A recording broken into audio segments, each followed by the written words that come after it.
3, 2, 1. Before time began, there was the cube. We know not where it comes from, only that it holds the power to create worlds and fill them with life. That is how our race was born. For a time, we lived in harmony, but like all great power, some wanted it for good, others for evil. And so began the war that ravaged our planet until it was consumed by death, and the cube was lost to the far reaches of space.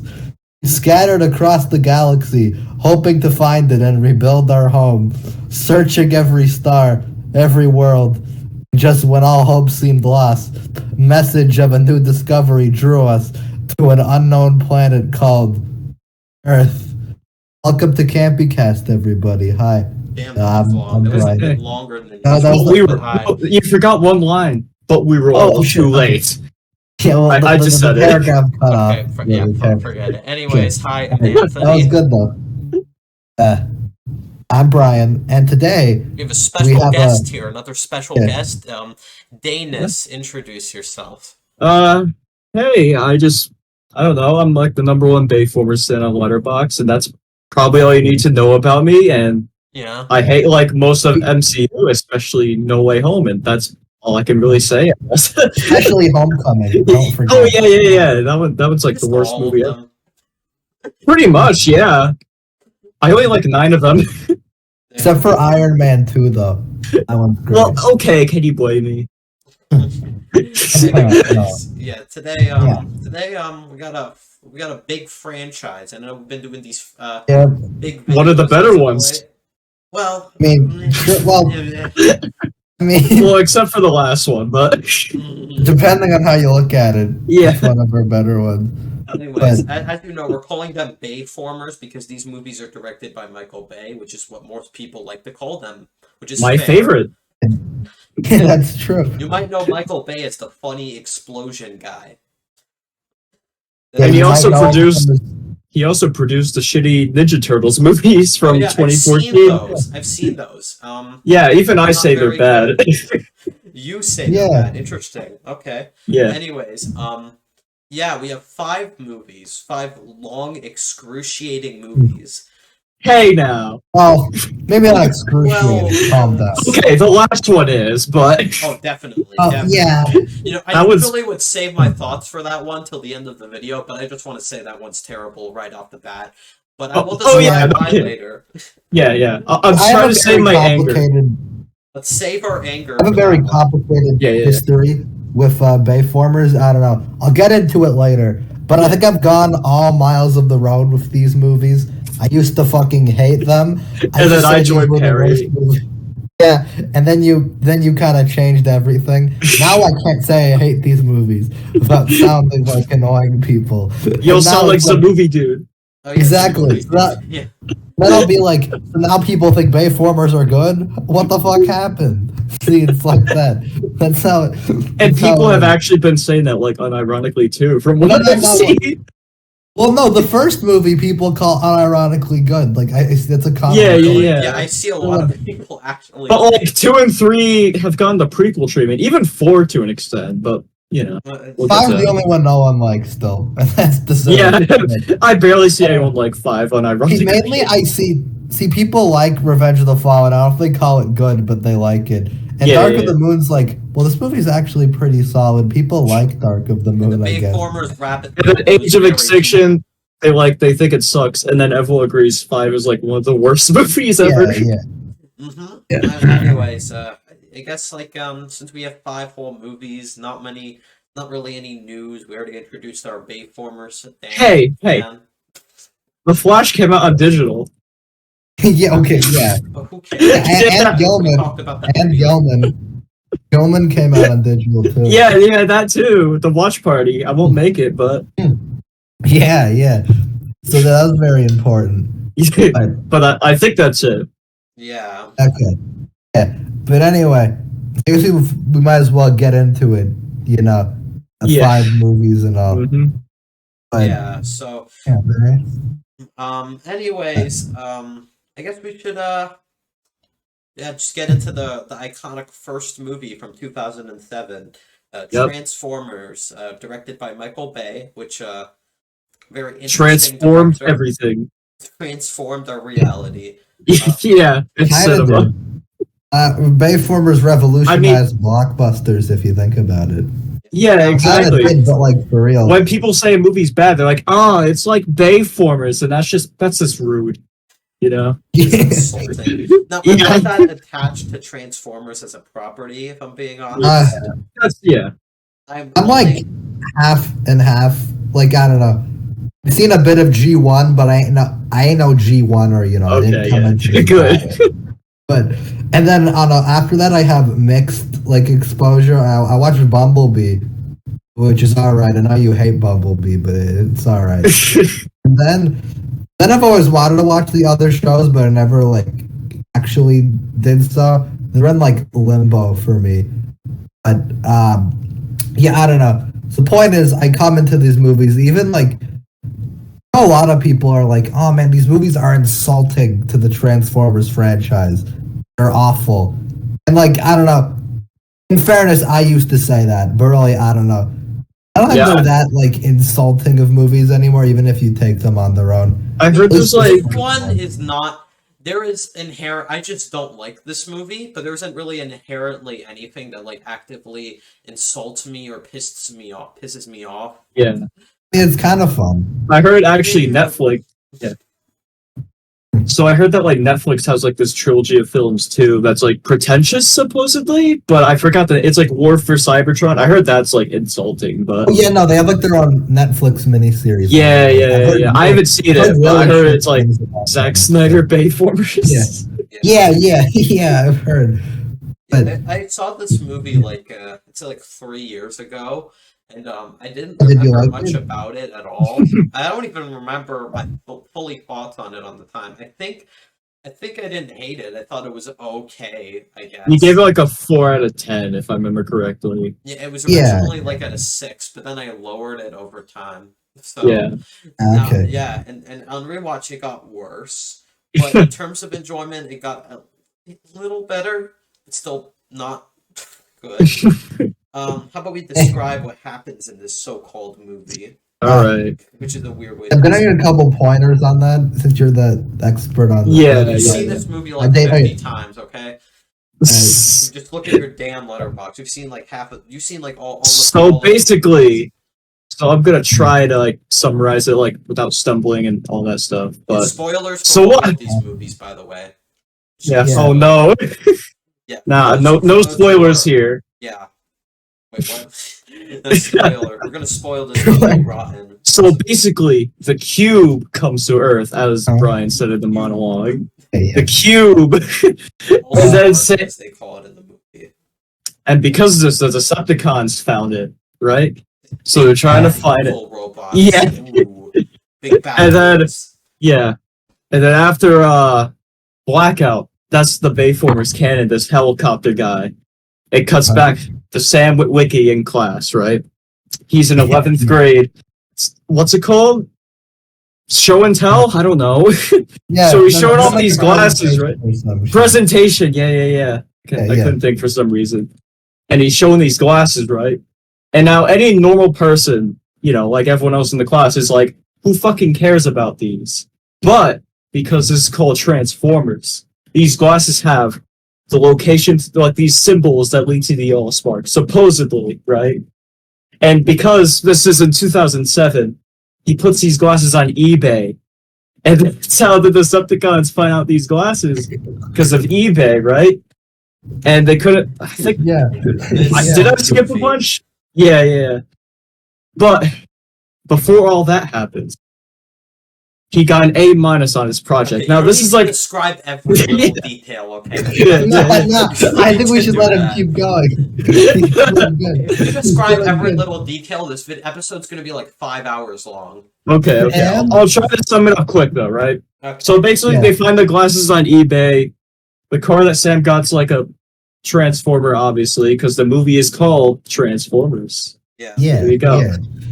And then basically, they find out the cube is locked by like the government. And then basically, the hour-long climax happens, and that's it. The After this fucking movie. hour-long. The climaxes in these movies are so fucking long that I When they honestly Yeah. have forget that what's bad, happening. I don't know. Yeah. They're so Every watch party, you're like, long. They're so long that I just. that's I don't basically know. the whole gist of it. But I don't know. I think I was losing it, but during this movie when the climax was happening, I was like, I forget what happens pretty in them fun, because they actually. go on for so long that the Yeah. novelty of them just wears off. Like after No, the first it 20 was damn fine. minutes. Now listen, That's it's not fine. the The normal climax. robots punch each other, Anthony. It's fine. Yeah. That's why people go see these movies. So like Yeah. they say to make up for all the human stuff, they lead the climax to be like Or 1 that- hour long to or- make it up for the human stuff. Or in Yeah. later cases, they just pander to China. That's also why they see these Oh, movies. that's yeah. true. Yeah. Yeah, they do that in Age of You know why Extinction. I got lost, like, describing this movie? It's because this movie has so many fucking subplots. Oh, it does. That's It's me three. I forgot about that. Yeah, it's like yeah, that's exactly why. I'm like, why is it so hard to describe So this? the I'm like, main oh, one is like the one that revolves around the main character. oh yeah, Sam, obviously. Sam Witwicky. Played by Who's like Shia me. LaBeouf. Yeah, Shia Don't forget that. Yeah, I call him Shia LaBeouf. or Mutt Williams. He's practically the same character in like the 2000s movies, so Yeah. Yeah, it doesn't matter. Yeah. it's And fine. then there's the other one that revolves around these two, this girl and boy who I absolutely refuse to learn their names. Do you know their names, Dayness? Do you know? We talk about are you his talking cousin? about? Yeah, these guys, these two people Yeah. trying to prove Oh, the I know- existence of the Transformers. Yeah. right? Yeah. There's that. There's like this military thing going on too, because they're in Yeah. Egypt. Yawn. Hey, that was hey. so boring. I don't care Yeah, what people I mean- say. I know it's generic it's as alright. all hell. I know it's so generic to say, "Oh, I don't like this human stuff. Where's the Transformers?" I know that's so generic to say for something Yeah. like this, Yes. but it's just true That's for me. right. It's I'm been an sorry. issue that like Godzilla's had since like Oh, yeah, the 50s or definitely. Every 60s. time a new Godzilla movie comes out, I hear people saying, "Why do they focus so much on the humans?" Like I hear that for every new movie. Though to be fair, there might be a little bit of excuse why there's military stuff here. Yeah, that It's because Yeah.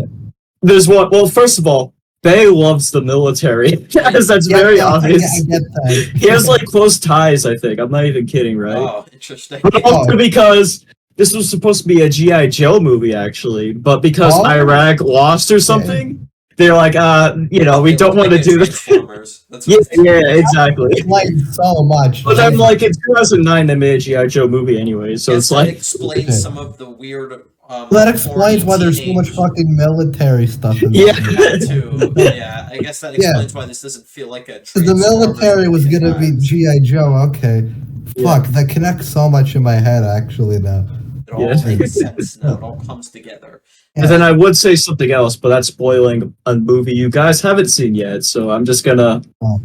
shut up about it. Anyways, all these three subplots just come Yeah. together, and they all revolve around the existence of the Transformers. Blah blah blah. They fight. Blah blah blah.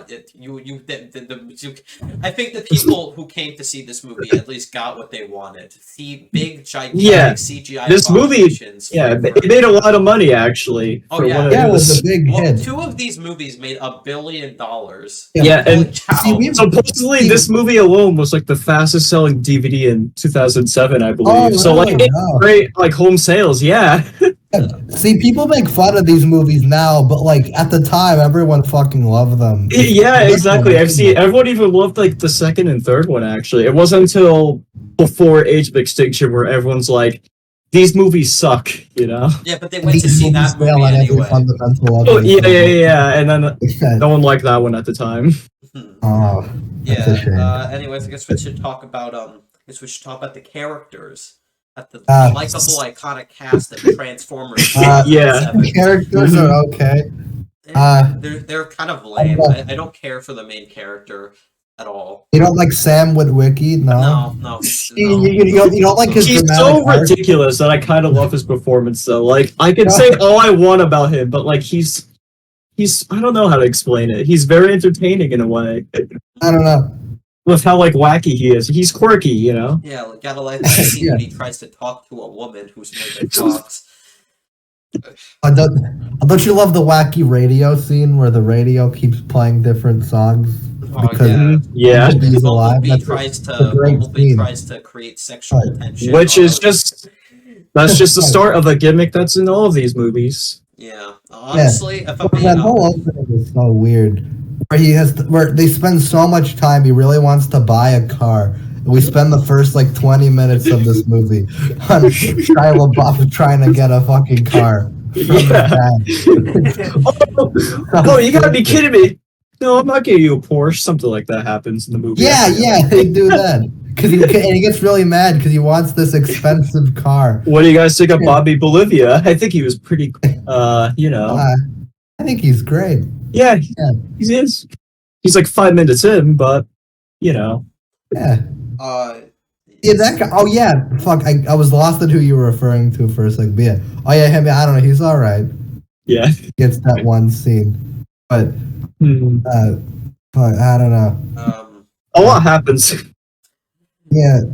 Does it though? I mean, there's a lot of subplots, but they all like come together for the same thing. I mean, it's 2.5 hours. A lot has to happen. I mean, you know. And of course, an hour of that time is dedicated to these giant robots beating the crap out of each other. Yeah, exactly. I don't know. I feel like we only get like big Transformer shit over like an hour in, and I don't know. Yeah, that's literally what it is. The exact hour in is when like Optimus shows up. Yeah. Yeah. And his beautiful, what's it called? Peterbilt truck. It's not a G1 truck. I don't know what the name of it is. Whoa. Oh, stand back, G1ers. Wow. I guess that means, should we talk about the character designs? Okay, I have a very complicated history with the character design. I don't like it. I know you guys don't like it, but to me, I kind of grew up with these designs, obviously. So, like, I don't see the issue, but at the same time, going from, like, G1, which is simple, to these... Just say it, I get it. Worse. They get worse. Yeah, absolutely. It's so much worse. In this movie, I just don't like... I just think they're... It's just so fun. At times, it's funny seeing this image of these gigantic, huge robots just walking around. Like, there's this halfway in the movie where Transformer just like vibing at Sam's house, and then he somehow just hides them from his parents. They hide around the house and destroy like a fucking fountain. It's sorry, my bad. That was funny. See, my stupid thing, right? Is okay. I know you're gonna laugh, Dayness, because I say this shit as a joke sometimes. All right, yeah. The good designs, right, are like, I don't know. No, you know who everyone is because you've seen these movies a million times. Yeah, I got the toys too. They're awesome. Some of them I can't tell that. Like I know who I know what Optimus is. I know who Bumblebee is. Between who the fuck is everyone else? Ryan, didn't we talk about this? Yeah, but like there's a yellow one and there's a gray one. It's easy. It's not. It's not really. It's hard, especially with the Decepticons. They're all red. They're all gray. Right? Okay, that's valid. But I'm just saying. So confusing. I can't. If you confuse Optimus with Bumblebee, I'm sorry, you're like colorblind. Well, no, just saying. I'm just saying. Everybody knows those Transformers. Like, I don't know. You'd be surprised. You know, everyone else, every other Transformer. I'm like, oh my god. Like I don't know. I think one's called Ratchet. Yes, that's the medical officer. It's Ratchet and Ironhide. I don't remember their designs. I just remember their names. I think one of them's green. Is that right? Yeah. See, you can't tell them apart. We can kind of tell them a little, barely. I think I might be colorblind. I couldn't get so many of them, and sometimes random new ones just randomly show up in these sequels, which we'll get to. Oh yeah. Well, to be fair, in this first one, it kind of. Wait, what were you saying, Brian? I was saying I would remember some of them more if they had more distinct personalities. I don't know if that just me. Like blend. Well, just get the toy and read the back of the toy box. That's all I can say. I'm not living in 2007 day. I can't buy the fucking McDonald's toys. Okay, then go to TM. Oh yeah, I forgot they had Burger King toys of this. I think. Yeah. And also McDonald's of the next one. Fuck, it's also a weird thing. This movie has like Burger King and toys promotions. Oh yeah. and like 8-year-olds went to see this, and then you watch the movie, and there's an extended scene where they talk about if Sam's masturbating. Oh yeah. Oh no, Sam's happy time. Yeah. I hated that scene. Did you guys like that part? No, I thought it was We'll so say. stupid. Like, on So I top kind of like that. why is this type I of kinda like jokes that in a part. fucking Transformers movie? It's PG. Okay. I guess Michael Bay. That's why. Oh, But it's Michael Bay, yeah, yeah. And again, and like I I said, will all say- of it somehow gets so much worse in the sequels. I think I will say. I think this will be liked more if the sequels didn't exist. Because when you're watching this, you're like, it's the issues that will get worse. I'm miserable. But like, if this was on its own, you'd be a bit more forgiving. Yeah. You know? Yeah, I will say, if I have to give this movie anything, the humor fucking sucks. Oh, but yeah, it does. I did find it very unintentionally funny on this viewing when they talk about There's a famous example is when a bumblebee pisses on one of the army guys. That's like one of the only Bumblebee, stop lubricating the man. Going into this movie, that was one of the only scenes I actually remember distinctly. It's iconic. It is the icon. It is one of the most iconic scenes in this movie, if not the I remember iconic. See, the funny part is they like foreshadow it earlier. Fuck, I think the dog pisses or something. Yeah, they do it twice. Mojo is like Mojo off the robot because he's pissing on Ironhide. They foreshadow it. See, these movies are genius. Foreshadowing. Also, it's like Zack Snyder. So they just use a bunch of radio clips so we can communicate. And then the later movies, they use like movie clips and everything. Oh yeah. Anyways, I don't even know what to say about this movie's plot because it's like a lot of stuff happens, but also nothing happens. I want to say there's not plot, but that's not true. There's a lot of plot. Yeah, there's I don't know. 3 subplots. It's crazy. That's the best way to describe it. It's crazy. Well, it's not the most crazy Babe movie. We'll get. Oh, yeah, I know. I don't know. Like I don't know. This is definitely the first Transformers movie. Yeah, I will say, if I can give it anything, I don't think this movie has outstanding action, but at a certain point, I kind of just say fuck it, and I'm like, sure. Robots are punching each other. I'll try to go go. too long, and the novelty's gonna wear off. Okay. Like the novelty does wear off. I'll say that much. If it wears but off, here's the thing, though. This movie, and you still have 4 other sequels left. Holy cow! Here's the thing, though. At least the action is cool for a while to you. Unlike, I don't want to talk about the movie too much, but in the last night where it's just fucking awful. So, oh god, yeah. We are mentioning that. At least this movie has consistent aspect ratios during the action. Oh yeah, we'll get to that. I'm trying not to talk to us. That movie just pisses me off. So it's hard not to talk about when talking about the. Yeah. Yeah, it's like this movie is just like it's not. I don't know. The only reason this is the best one is that it's like the most simple. It's kind of by default. I don't know. It's the less, exactly. It's also the less crazy one, I think, out of like all 5. Anyway. Yeah, this still has an hour-long climax, and yet it's the least crazy. I like 2 and 3, but I could see normal people get like their senses assaulted in like 2 and 3. It's so like the first Leprechaun of the Leprechaun franchise. Yeah, I show this to anyone, but not the others. Basically, I'd say in comparison, I don't know. There are moments, but I feel like this has some of the least like insane Michael Bay influence. Like I don't know. Oh yeah. At least to me, there are moments. This is like one of Bay's restrained movies. That's why a lot of people like it too.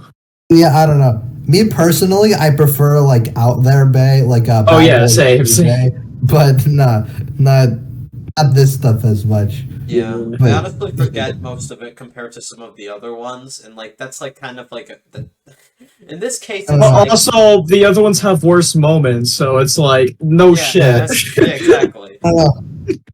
I don't know. I think I have the least amount. Oh yeah, I'd say like the score is pretty good. Oh yeah, so I got some trivia on Linkin Park. Now you might be wondering, why is Linkin Park in the Michael Bay movie? But I have an answer to that. According to Megan Fox, she was attending a Linkin Park concert. When it was over, the band met her personally and said that they heard about the live-action Bayformers movie and requested if they could have a song of theirs in the film. And thus, What I've Done appears in the closing credits. So that's why. You can tell that's why it reminds you that this movie was in fact made in the 2000s. But I kind of love it for listen, guys, come on. You can't even make fun of that. That is an iconic. Oh yeah. Linkin Park is always I'm gonna be real. I'm not even joking. When they play that fucking song at the end, that Optimus does the speech, I get like chills. It's epic, damn it. It's a great scene. Clap. It's all like. When I saw this movie in theaters last year, I clapped actually. Yeah, that's the best part of the movie. That's an iconic credit roll. Yeah. Make fun of everything, but like, I don't. By the time you get to like 3, the Optimus monologues get kind of laughable. But you know what? They did a good. They did a good job on movie. There's a scene in every movie where Optimus just sits down and he's all like, "So, humans, the human species, are going to this place, some shit like that." It starts to become funny after a while. I should stop talking about the 5th movie. We're not even on the 5th movie, but we still have like 5th movie. Movies. I'm like, shut the fuck up, Optimus. Stop talking. That's where I'm at. Just stop, man. It's getting old. They're talking about battles and wars on this day. I'm like, what are you talking about? Has worn off. These movies get old quick. You're like a schizophrenic. Shut up. Shut up, Optimus. I don't even know. This is the one I have probably the least amount to say, if I'm being honest. Like, I think I'd agree. I don't know. Yeah. It kind of depends. I will say it's the most restrained, which I guess technically makes it the best one. This is the one that appealed to the. Well, actually, I was gonna say it's the one that appealed to audiences the most, but I think other ones made more money. Correct me if I'm pretty sure Age of Extinction made the most money. I think Dark of the Moon did, but Age of Extinction was second. Yes. Okay, yeah. I didn't know that. I forgot Dark of the Moon also grossed over $1 billion. All of these damn movies grossed over $1 billion. Like, wow. And I saw both of those in theaters. I don't know. I mean, if you could give Bay anything, he knows audience appeal. He knows how to get an audience. He kind of knows what he's doing. He's not stupid. Yeah. But honestly, I don't even know much to say about what happens and like the characters. I guess Megatron is the classic evil. Oh, he's evil. He's an evil robot. He wants to take the cube that gives. They were. I think. I forgot what I was gonna say. The original actor of Megatron was gonna be in this movie, but then Bay's like, he sounds kind of weird, so that's why we have Hugo Weaving from Matrix Reloaded. Oh, fuck, that's weird because I got him. Notice that. Yeah. And as we learned later on, he like said how like he didn't care making those movies, and like he felt nothing really like working on those movies and everything. Okay. There's a lot of actors that shit talk these movies, but we'll get to that. So yeah. I don't even know. Like, we might wrap up this segment soon. We could say more, but like I'm struggling. I have some trivia too. Actually, I have some trivia. Let's go for trivia. Okay. I'm gonna go down the list, right? So Michael Bay won an Apple iPod for Simmons' demonstration of that AllSpark chamber. Remember how like there was that Nokia phone or whatever, Anthony? But Steve Jobs objected to the use of one of his projects, and a Nokia cell phone was used instead. That's kind of funny. Okay. And then this might please Brian, right? Because he loves G1, right? But for some reason, right? I gotta go back to the list. For some reason, Michael Bay didn't want the Volkswagen Beetle because he wanted to avoid comparisons with Herbie the Love Bug. And that's why he used the Camaro for a more tough but friendly quality than the Beetle. But thankfully, in the prequel film Bumblebee 2018, Bumblebee appears as a Volkswagen Beetle. Okay. Interesting. A lot of thought was put into the type of cars in these movies. Yeah. Which is fair. Yeah, I guess. And Ladies Man 217, that was a real eBay account. I told Brian this like 5 minutes ago, but that was like a real account. Oh yeah, you did tell me this. And that the last activity was before the movie came out. I haven't seen this page, so I have no idea if it's true, but yeah. Yeah, I don't know. I love when movies do that. It's kind of cool. I feel like the parts of this movie with like the just the high school like teen stuff with the main character, I just don't care. I don't care about him. I don't care about Megan Fox as a love interest. I think she's lame. I don't care about the military guy. I think he had a family. Would you care? I forgot. Yeah. I just don't care. I'm sorry. I don't give a shit. I don't give a shit about this character at all. Would you care if Optimus? I maybe cared about the Sam's cousin C plot. That was all right. That part's pretty Well, good. because it had the FBI raid scene too. That's that. I kind of like that part actually. I don't know why. Wait, the Sam's cousin thing? Wait. Yeah. I'm making a joke. Sam's cousin. You don't remember this? No, the guy, he's at his house, and then the FBI raids him. He's like, Yeah. It's the part that Miguel hated the most watching the movie. No. And then he gets interrogated by the FBI, him and this other person. Do you not remember? Yeah. That's when like the Oh, no. it's when the subplots like all connect together. So Yeah. Okay. This movie's... hold on. I forget a little. I will say one thing to give this movie: it had more like practical effects and props than the others do, I believe. Because like, you know that little one that you made fun of because like no one noticed the boombox or whatever, Frenzy. Oh yeah. That was they made like a real puppet. That's really cool actually. I didn't know that until like a while ago. I didn't know they did like that. a year ago. Yeah, that's why it looks really good because it was real. I love when movies do that. Okay. Yeah. And then like what was it? The Hoover Dam or whatever. They built like the lower half of Megatron too. So there was a lot of like work put to this film. I will say. Too bad the visuals still don't look great. Well, they were very impressive for the time. I don't care about the Very 2000s, like he said. Yeah, I know this movie came out in the 2000s, and the visuals are definitely the best out of all of them. But I don't know. I don't even know what would be the best visual Bay Filmers film, honestly. Anything else to say? Kind of a tough question, actually. I don't have too much other. I think I'm good. I don't know. Yeah. We could move on to the second one because I have a lot to say about that. All right. Now, Dayness, you know what? I know you gave this a 5-star, but what would you actually give it? So I'm gonna be honest. I think this is the only one I genuinely defend, and I could see myself liking this one if I wasn't biased in a way. If that makes sense. Okay. Like watching it, I'm like, because I like the first Jurassic World, and this gives me those Jurassic World vibes in a way. So I'm like, I'd probably like this one too. Is that a compliment? Yes, and also no. Interesting compliment. Yeah, because you guys hate those films, I know. Yeah, I'll give this movie. Oh wait, I'm still on your rating. Yeah. So point is though, I'm gonna give it a surprising 7 out of 10. Jesus Christ. Okay. Close to a 6, but yeah, it's not too bad. No.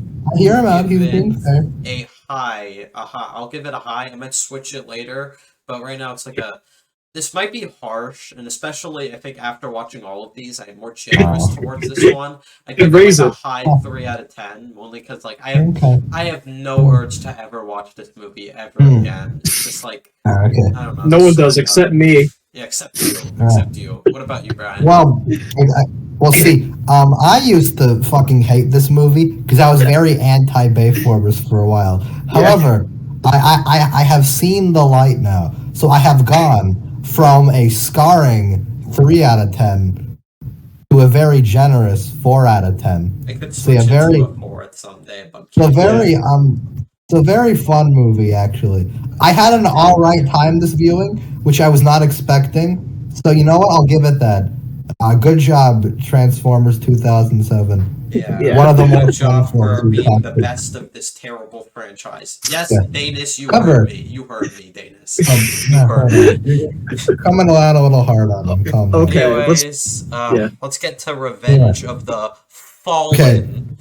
Revenge of the Fallen. I'll talk about my air quotes in a bit, but yeah. Hold on. So for Revenge of the Fallen, I know you have a lot of trivia, but I'll take it. Yeah, and I have a lot of personal experience. I heard this movie was made during a writer's strike. Yeah, no, it was actually. Yeah, it was. Yeah, I heard that somewhere. That's why. So quite literally, going into this, Bay famously did not have the script finished. He had to start shooting without a finished script. Well, they finished the script in like 3 weeks, I think. Okay. Well, the point is, he didn't like. The writer's strike made him not develop this movie as much as he could have. And if you watch this movie, you can definitely tell that. Yeah. I'll admit, there's definitely parts where I'm like, what? I'm like really confused. So I'm like, oh, writer's strike, that's why. Yeah. Yes. So, I don't know. What did you guys all think of Revenge of the Fallen? Because I had a great. So, this is probably I think out of all of these, I have the most nostalgia for this one. So it has that going. When I see you do a Bayformers rewatch, it's usually this one. Yeah. There's a reason. Yeah. Like this. Yeah. Okay. Go on.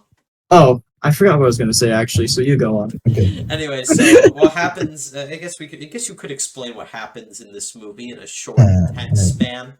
I'll try. Even though there's like a whole, it's all over the place sort of. Yeah. So we got to the scene that Groovy was like, "Oh man, this might be better than the first movie, where Transformers built the pyramids." Oh god, that's it. Yeah. Yeah. So then we cut to not China but Shanghai, right? And they say, and then we find out there's like this big transformer, right? Because the movie's called Transformers. And then a whole like, we're like 5 minutes in, but there's already like a huge action scene and everything.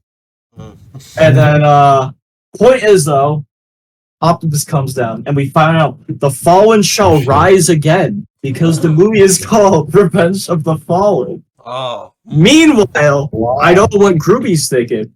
What is Sam doing? So we come back to Sam with Wiki, and we find out he has to go to college. Oh my god, he's literally me.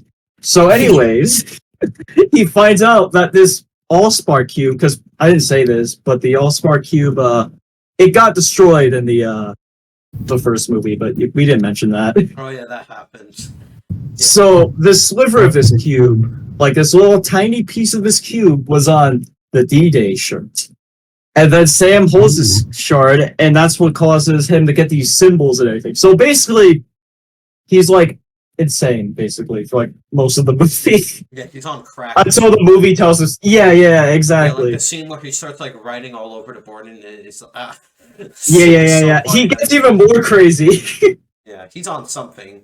Yeah. So this causes another action scene where Bumblebee shoots these tiny little what are they? Kitchen bots? I don't know. Point is though, another action scene happens, and then we find out the most heartbreaking thing: Bumblebee can't go to college because women are allowed to have cars, which is bullshit. Because I'm gonna go to college and I could bring my car right now. So this is like a plot hole in the writing already, and we're like, they fucking make that up. Well, then again, this movie, it takes place in California, so maybe California has it different, but yeah, maybe. As far as I know, maybe. Yeah. I guess so. And then a bunch of shit happens. But then we come back. Okay. A lot happens in this movie. Okay. All right. It's over. So then we find out Optimus talks to this guy. He looks like he's from The Office, but probably wasn't. And we find out the Fallen has risen again. And they're like, the sun gods are honestly coming because of you. So then Optimus is like, what if we leave and you're wrong? And it plays this crazy music. And then we cut back to Sam in college, and this is where he writes on the board, right? We don't need to break down the entire plot. You just stopped them at my favorite scene. That part's great. I love that. And then the forest battle happens, which Anthony hates, I think. Oh, I love the forest battle, yeah. Okay, important part. And then Optimus dies, right? But then no, he comes back to life later on. And then the movie ends. Yeah. I think I got this. The hour-long climax happens. Yeah, the hour-long climax. Hey, it's so, look, I'm tired of these robot testicles. Hey, jeez. I'm tired of them now. Stupid. The jokes in this movie drive me insane. Oh yeah, I used to dog sex joke. I hated that so much. I love when they just come back to the dogs having sex randomly. What the fuck was that joke that came out of nowhere? Yeah. Who pitched that? Let's have dogs like having. Like, I can't believe I saw this movie in theaters because I was like 5 when this came out, and I'm like, I saw this in. Yeah, I was turning 5. What do you think that joke meant? I don't remember seeing it in theaters, but I just remember loving this movie regardless because, like we said, the marketing was insane. Yeah. Okay. Here's the thing. This movie's comedy is fucking horrible. Like, it is. Over time, I've come to like ironically love it in a way. No, I love it so much. When they do the fucking enemy scrotum bit, I like clap. It's such a stupid joke because who thought? Of course, it's a. What about the part where they showed John Turturro's ass? Oh yeah, yeah. The fuck. I actually used to hate that joke so much. I closed my eyes, like physically watching that scene. I hated it so much that I didn't. My favorite, no, my favorite part is when we were talking about the famous whiteboard scene where our main character Sam Witwicky comes up to the board and tries explaining what's happening. It's a great It is scene. so stupid. Oh yeah, and Anthony, guess Shia what? LaBeouf is overacting so hard. I swear. In that little spastic, which you probably didn't call upon because he's insane, right?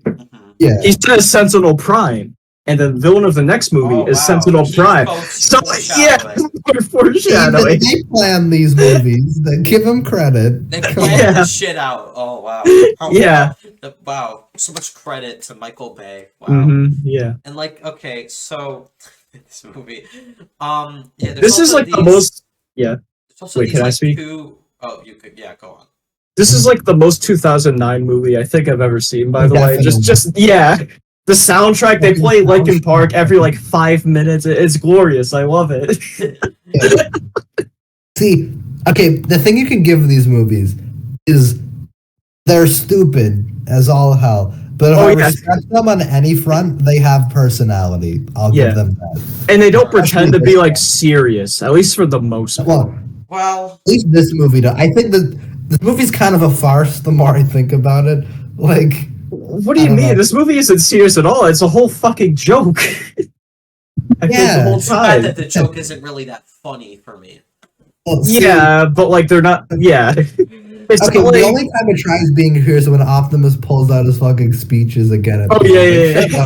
He doesn't have a point. Don't pretend. That's the funniest part about what is his speech in this movie. I only remember the first movie speech. I'm trying to remember. It's so forgettable. Can you quote it for like a bit? I need to like remember. I think it was like our legends united, something like that. History long forgotten, in the future we shall face together, something like that. That's so stupid, though. Yeah. So, Anthony, you hated I almost said cousin, the college scenes, right? Yeah, the college. Oh my god, I hated the college scenes. You're not alone. Worst part. Because I thought that was funny. they were shot at So where these were shot, right? The schools also didn't like the scenes actually. Oh, so yeah, they same. felt so fuck, I can't speak today. So the colleges are like unnamed in the film because like they didn't like the scenes where like the mother is like having weed brownies and everything. So, so even they didn't like the scenes. Yeah, and I don't either. No, I thought that part was. You didn't like it? Funny? No, I thought it was annoying. I thought it was funny. I didn't like the roommate character. I thought he was annoying. You didn't? No, well, I don't know. He's just tagged along for funny comic relief. It's funny. So you guys may not like this movie, but my homie Steven Spielberg, right? He saw this movie. What? He saw this movie in like a preview, right? And when he saw Devastator, and I quote, he said, "That's fucking awesome." I'm not even making this up. Oh my god. Ben was fluttering. He could make Spielberg like swear, right? And there was this other thing, right? There's this fucking image of Steven Spielberg and Michael Bay. Yeah. It's so funny. Should we send it? Or like, yeah. I'll put it in the link in the description or something. Anthony, could you put it in the? Okay. Can you put it in the thumbnail? Like in the corner. Thumbnail, and I don't know about that. I'll put it in the Maybe link sneak it in the description or thumbnail. something. Fuck, yeah. Anyways, So basically, he said it was better than the first movie too. Do you agree to that? I had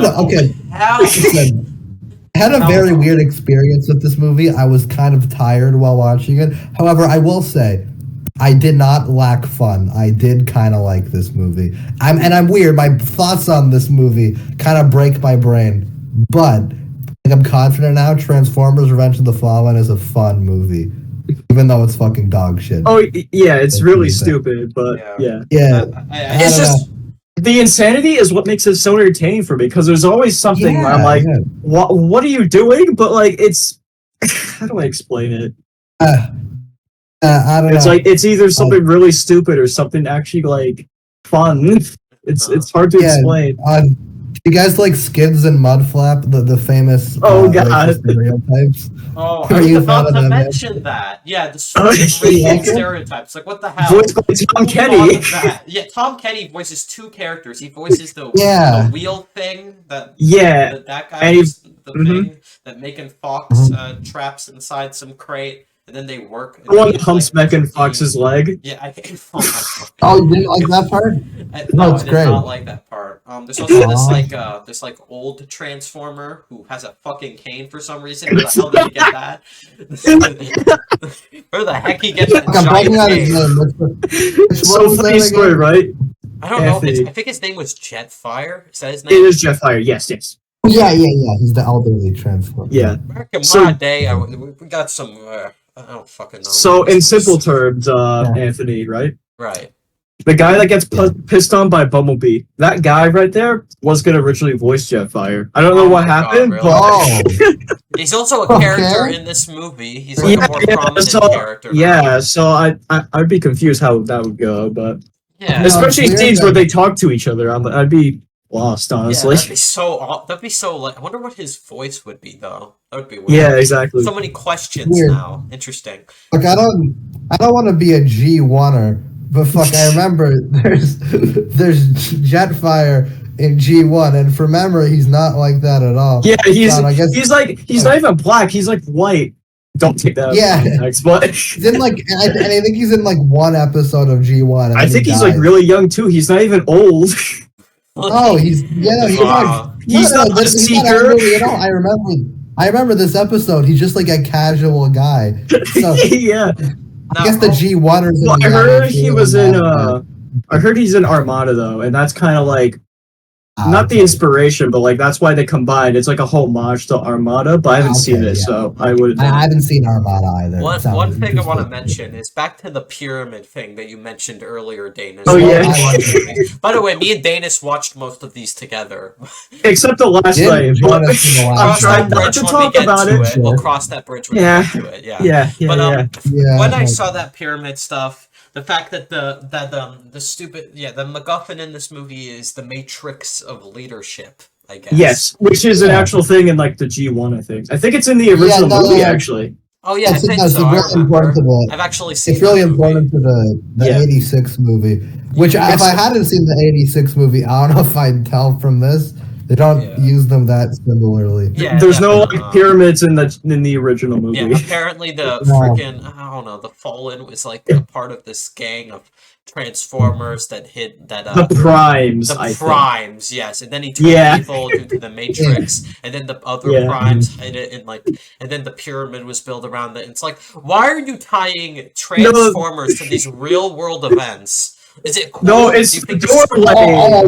Get ready. The doorway, the daggers. Get ready. It gets so much worse later on, but this was the start of that. And I still think, despite it getting much worse later, I think it's still worth mentioning in this movie. Oh yeah. So like, yeah. Because this is when they start like connected to like history. Yeah, I hate it. It doesn't make sense. Plus, I thought the novelty of the first movie was that these new creatures have appeared on Earth, but now they're like, they've been around for centuries. They were there. They were here before. It's so weird, right? But like, I feel like every time it happens, it makes less sense because the Transformers are. Yeah, everyone on Earth's like, oh my god, so much more stupid and complicated. Yeah, it doesn't make sense. Why are they surprised that robots exist in the first movie if like they were around for centuries beforehand? They're involved in like other shit, but that's a fucking other canon. And especially because Hasbro doesn't know if like Bumblebee is like a prequel or if it's like its own thing. So like it gets even worse. Bumblebee quite literally can't connect but why would Bumblebee? It can't, but like there's like this producer called Lorenzo, I think, who said like 50 times, it's canon, it's not canon. Well, no, they said they said that and Rise of the Beasts are canon, which I don't even think that makes sense logically. Yes, but like still, if they are connected, it just makes everything worse. I don't even think that guy's fucking seen the movies. I'm gonna be honest. He doesn't seem like he knows what he's talking about. But he's just worked on it. Yeah, they produced that different. Okay, so like the pyramids are it's just such a stupid plot point. So about the writer's strike, by the way, can I talk about the writers here? You can talk about. So the writers of this movie, right? They've written well, obviously they wrote these two movies, but they also wrote Star Trek 1 and 2, like the new ones, right? Not the old ones, by J.J. Abrams. So you can imagine how those are. And they also wrote The Amazing Spider-Man 2. And I believe they also wrote what's it called? Legend of Zero? I don't know. But I think one of them also directed The Mummy 2017. Fuck. By Tom Cruise is in it. But yeah, that movie I heard is really bad. Oh, that's something. Yeah. Okay. What else was I gonna say? Oh yeah. I also don't like back to the college stuff. I don't like the scene where Sam's mom gets drunk at college from. It's high. High. Why did I say drunk? It's weed, brownies. Yes, high. She gets high on weed. Okay. I'm sorry. I'm sorry, I got that inaccurate statement. Yeah, I'm just really mad at people who don't understand the lore of these things. I take this very seriously. Why do you get so mad? I mean, I understand Dayness, but why do you? Listen. You gotta understand. You gotta know that one of the characters sells kitten counters. You know. Okay, well, yeah, see, after this viewing, I've become a Bay head. I don't know if you knew this, but I have a hardcore Bay head now. For like these first two movies. Well, actually, 3 has its moments, but... We'll get to that. Well, I gotta say, one of my earliest memories of this movie has to do with Skits and Mudflap, actually. Because I remember, you know when they're like ice cream trucks, right? I remember like going to Toys R Us. This was like 2009, 2010. And I got those toys, and I never thought years later I was buying racist propaganda. Just, you know. Wow. Just something to think about. I'm like, geez, my parents raised me badly. Yeah. How about we get back to... Yeah, also, one thing I forgot to mention about the first movie that also ties into this movie later on when they revive Megatron. I find it so funny how they just drop him into the ocean. Oh, yeah. It's so funny. All those Decepticons in the ocean. Yeah, let's just drop them back into the ocean. Like, let's just drop him back there. That's funny. That was funny. I had a good laugh there. I'll give it that. These movies have their moments of humor for me, I guess. I'll give it that. Yeah. Oh, do you like the part where they're like? Do you like the part where like on radio they're like, MBE1, aka Megatron, is right here, and the Allspark shard is all the way over here. Just for like Soundwave to hear it because they want they want them to know where it is. Yeah. Also the scene where one of the people going to Sam's college is another Transformer who can transform into humans, which never comes back again. We never see a type of it's just there because of a sex joke. That's the supposedly joke. It's all right. So supposedly the Bayformer is canon, right? It's because it's a pretender, not a Transformer. You know, very different, right? That's stupid. Yeah. That's all I know. Actually, I don't know much. It's like it's a special type, but it's not a Transformer. I think someone had that idea and they didn't know how to implement it, so say, "Fuck it, it's a pretender." That's what they said. Yeah. They probably just didn't think about it. They just had it. You in got the movie. Transformers, and then you got Pretenders, which is a whole other rabbit hole that's never explored again. And it's just there for the sake of it because. It happens a lot in these movies. They just they just throw things in. Like there's more Transformers here now, which I only remember the racial stereotypes. You only remember that? So I gotta say, right? What do you guys think of the product placement? Because people that's one of the complaints these get. It's like the product placement, and for a long time, this film had like the most product placement. But can you guess what like dethroned it? Fuck, I thought it gets worse later. But can you guess which one dethrones this movie in product placement? It's Age of Extinction, right? I was gonna say the one that come out 5 years after. Remember a distinct. Because you told me that, Dayness. I remember you mentioning this. Yeah. But I'm gonna be after a while, I was like desensitized to it. I was like, oh, okay, there's another product. During the hour-long climax, Yeah. Well, they don't put it there. You're going to see a lot of billboards. They can't put. Wow, look at all these sick billboards. Transformers are in the city. Wow, this is so sick. In fairness, it's not in the climax. They don't put fucking product placement in Egypt. I guess they have standards. Okay. There's limits. I guess. Oh, by the way, what do you guys think of the hour-long climax? Not you, Dayness. I know what you think. Anthony, what do you think? Did you like it? Because I remember I used to hate that climax. I was like, this climax makes me feel nothing. I was really like For me annoyed personally, about I just feel you now. I just like Yeah. yeah. I just like the Devastator stuff and like the Oh. Fallen stuff. That's kind of it. Oh, When it's like shooting at like these grunts or whatever, I'm like, eh. Also, I just want to say I don't like the Fallen as a villain. He doesn't do anything.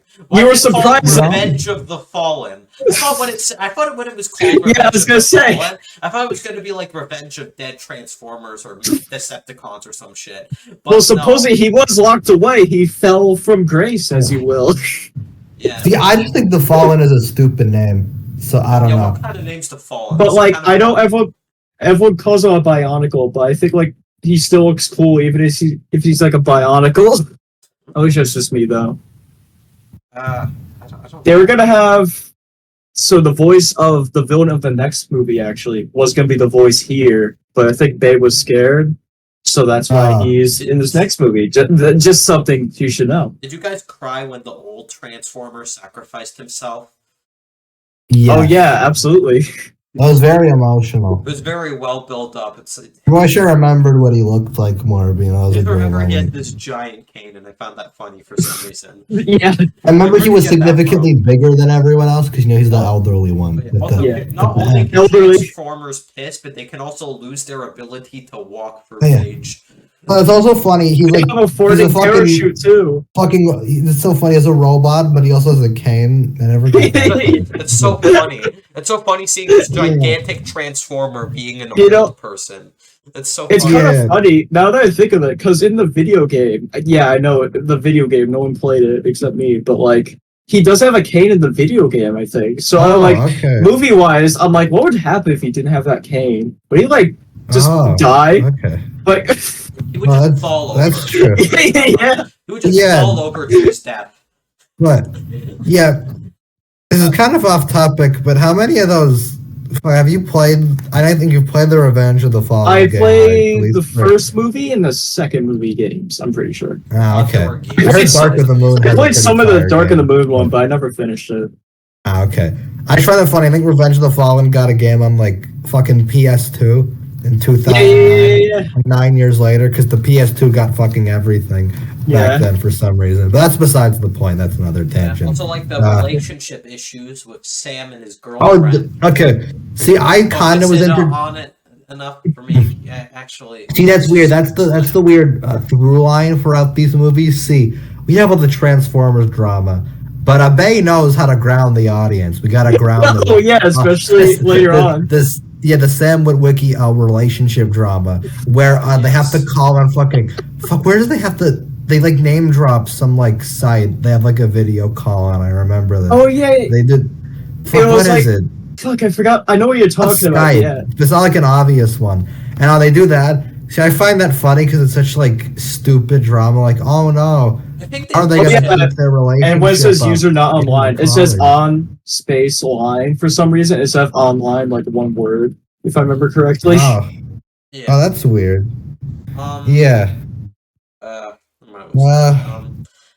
was gonna say there was. Got any trivia for this one, Dayness? I do have some trivia. Yeah, let me check actually. We can do that now because I'm like. Okay, so I think you guys will love this one, right? Yeah.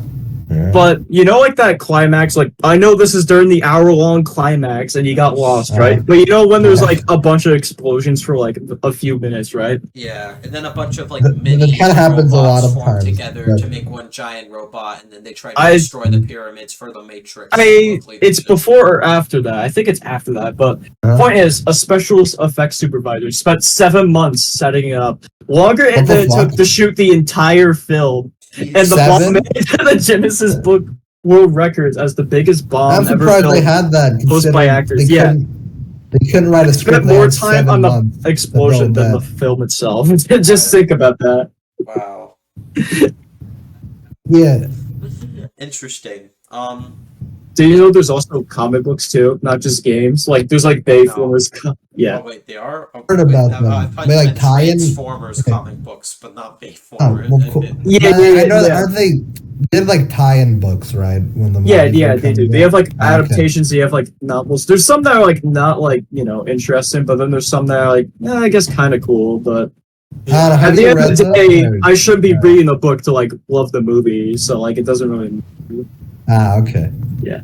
This movie's just all over the place, you know? There's the, I don't know, stuff with the Fallen that goes nowhere, I guess. There's the return of Megatron. There's some college shit. Oh. There's some military stuff. There's some... You love the military stuff. Pretty good. There's some pyramids. There's some other things that I forget. Enemy scrotum? Yeah, the scrotum bit that drives me insane. Like why? Just why? Just why? Did anyone who thought that was absolutely hilarious? Did someone just laugh? You thought that was funny? Me? You thought that was hilarious? Okay. You thought it was hilarious? I mean, not intentionally, mind you. Well, when he was wrecked, that was great too. The wrecking ball bit. I will say that's not even the worst joke that originally. I thought the John Turturro's ass part was definitely the worst from memory. I used to hate that part, but enemy scrotum, I could tolerate that. See, enemy scrotum's if you're basic, those are the two Bayformers lines you say. Directly below, enemy scrotum, or Bumblebee, stop lubricating the man. See, those are the two lines you always go for. But instead, as a real enjoyer, you say, there isn't a tighter shirt. We checked. Yeah. See, if you're a hardcore Bay fan, you go for lines like that. Yeah. Classics. Yeah. There's also True some stuff classic. with the military that I don't care for because I don't give a crap about. Oh, you don't? I don't know. I think the military guy's name is Lennox or something. Yeah, Lennox. Lennox. Lennox. See, you remembered him. I'm so proud of you. Actually, I remember him because I'm looking at the letterboxd. I thought we had him. I remembered his name though. Cool. Definitely. Lennox. I don't care that the Bumblebee his victim returned. He's in all of them except you don't like him? No. I like him. Oh yeah, I guess he isn't in four. It's more of the same. He's literally it's in more the messy plot not wise.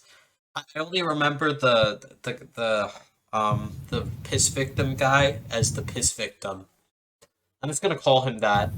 I know he has a real name, but I'm gonna call him that for the funny.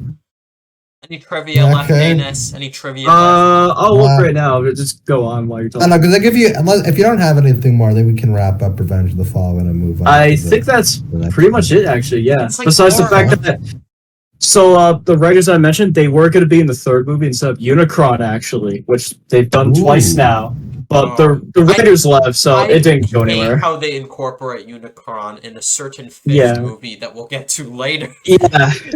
So the Fallen was... So you say how the Fallen doesn't go anywhere? That's because he was supposed to be the servant for Unicron, supposedly the third movie. So they're going to expand it. One last thing. I don't like how Megatron is serving someone, I think that makes him I don't hate it in this movie because he kills Optimus, so I'm like, okay, he's kind of badass. It's the next movie actually where I take issue with, but I don't know.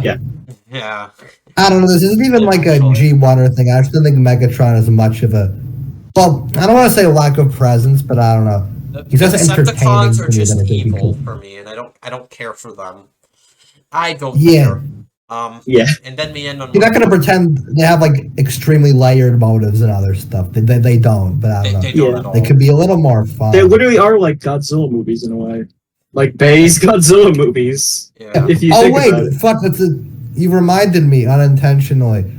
This movie was nominated for a Razzie. Remember that? Oh yeah, I forgot. So this was nominated. I think it was worst picture, worst director, and actually worst script. Oh damn. Did this win anything? I don't know. I think it won those, and this is the only one to win Worst Picture, which sounds bad, and it is, but keep in mind, in 2014, I think it was Kirk Saving Christmas, and 2017 was the Emoji Movie. So it's not that it was...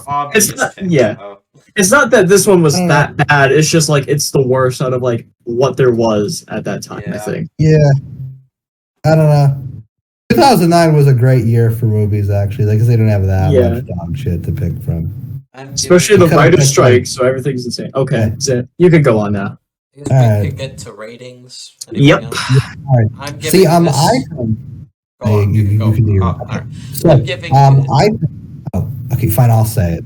See, I think this movie is terrible. It's a very bad movie.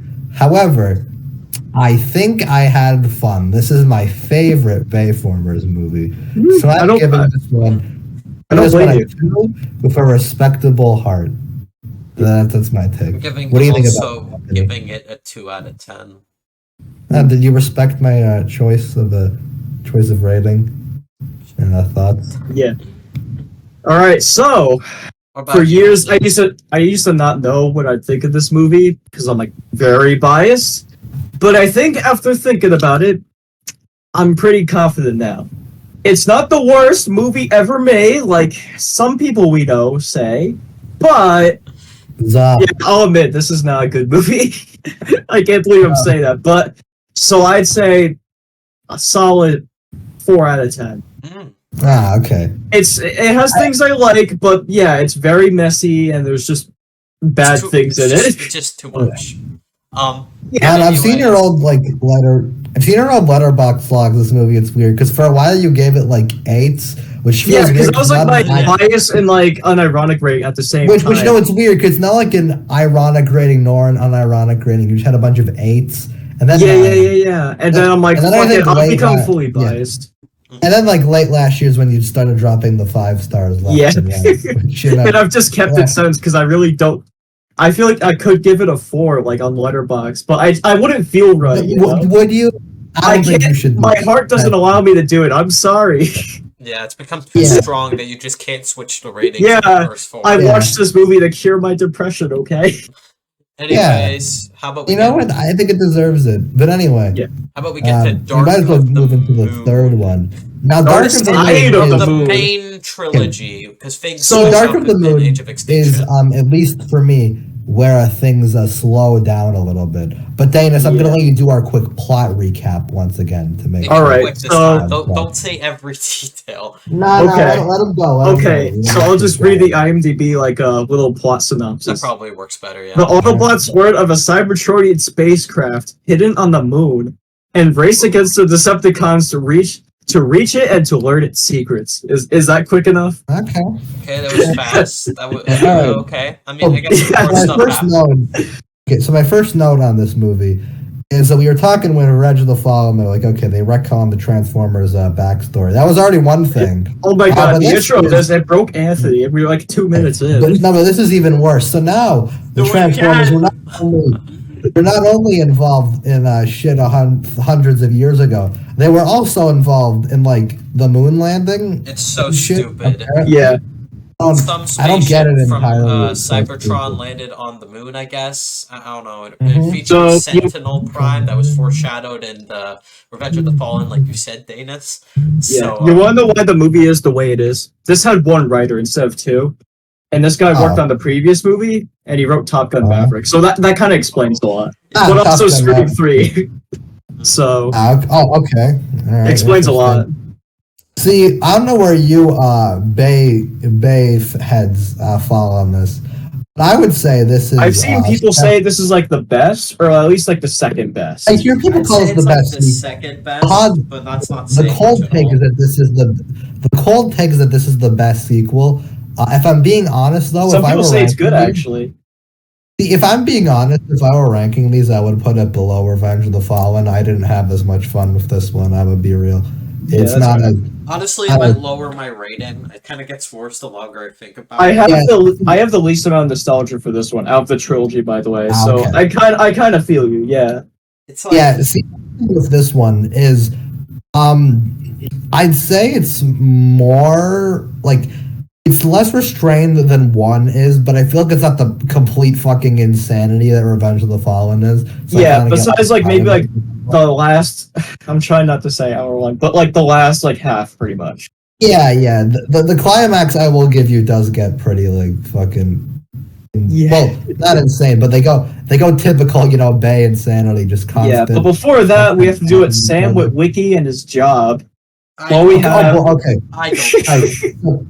See, no, listen. I'll give you this. See, that was very investing for me. They were continuing. Well, you know why? It's because I feel like this movie was copying The Office. Like, it took me a while to realize this. And that's kind of why these movies feel dated, is because they just copy, like, things at the time. Can we talk about the absence of Megan Fox now? Oh, yeah! Davis, can you further explain I know she left due to, like, I think she doesn't... Something about her calling Michael Bay a Nazi or something. No, something. I forget the specifics, but hold on. I think it has something to do with like No, I forget. that, Which and that led to Michael Bay to yeah, uh it is. kick Not just kick kick her. her I out, think she and they had to left willingly. replace her with this like Yeah. I will say the weird thing is though she did leave this, so she seems very anti-Bay. Then it also like a couple years later she was in Bay Turtles. Oh So, yeah, she played April yeah. O'Neil in those, so that was Yeah. interesting. No, see, I feel that just kind of. I know no one, well, except for me. I was very invested in Revenge of the Fallen's college plot line, but I know you were like, oh man, I hate that plot line. You're But mocking like, me, aren't you? yeah, I am. But yeah, the thing is, I know it doesn't mean much to most people. However, I will say they do kind of undermine it a bit in this movie. They're like, oh no, she's gone. Sam Wiki has a new girlfriend now. Who I No offense, the forget the actor is name like of. kind of Ed? yeah. I don't know. She doesn't do much. They have more relationship issues here and there, and I don't Yeah. care for it that much.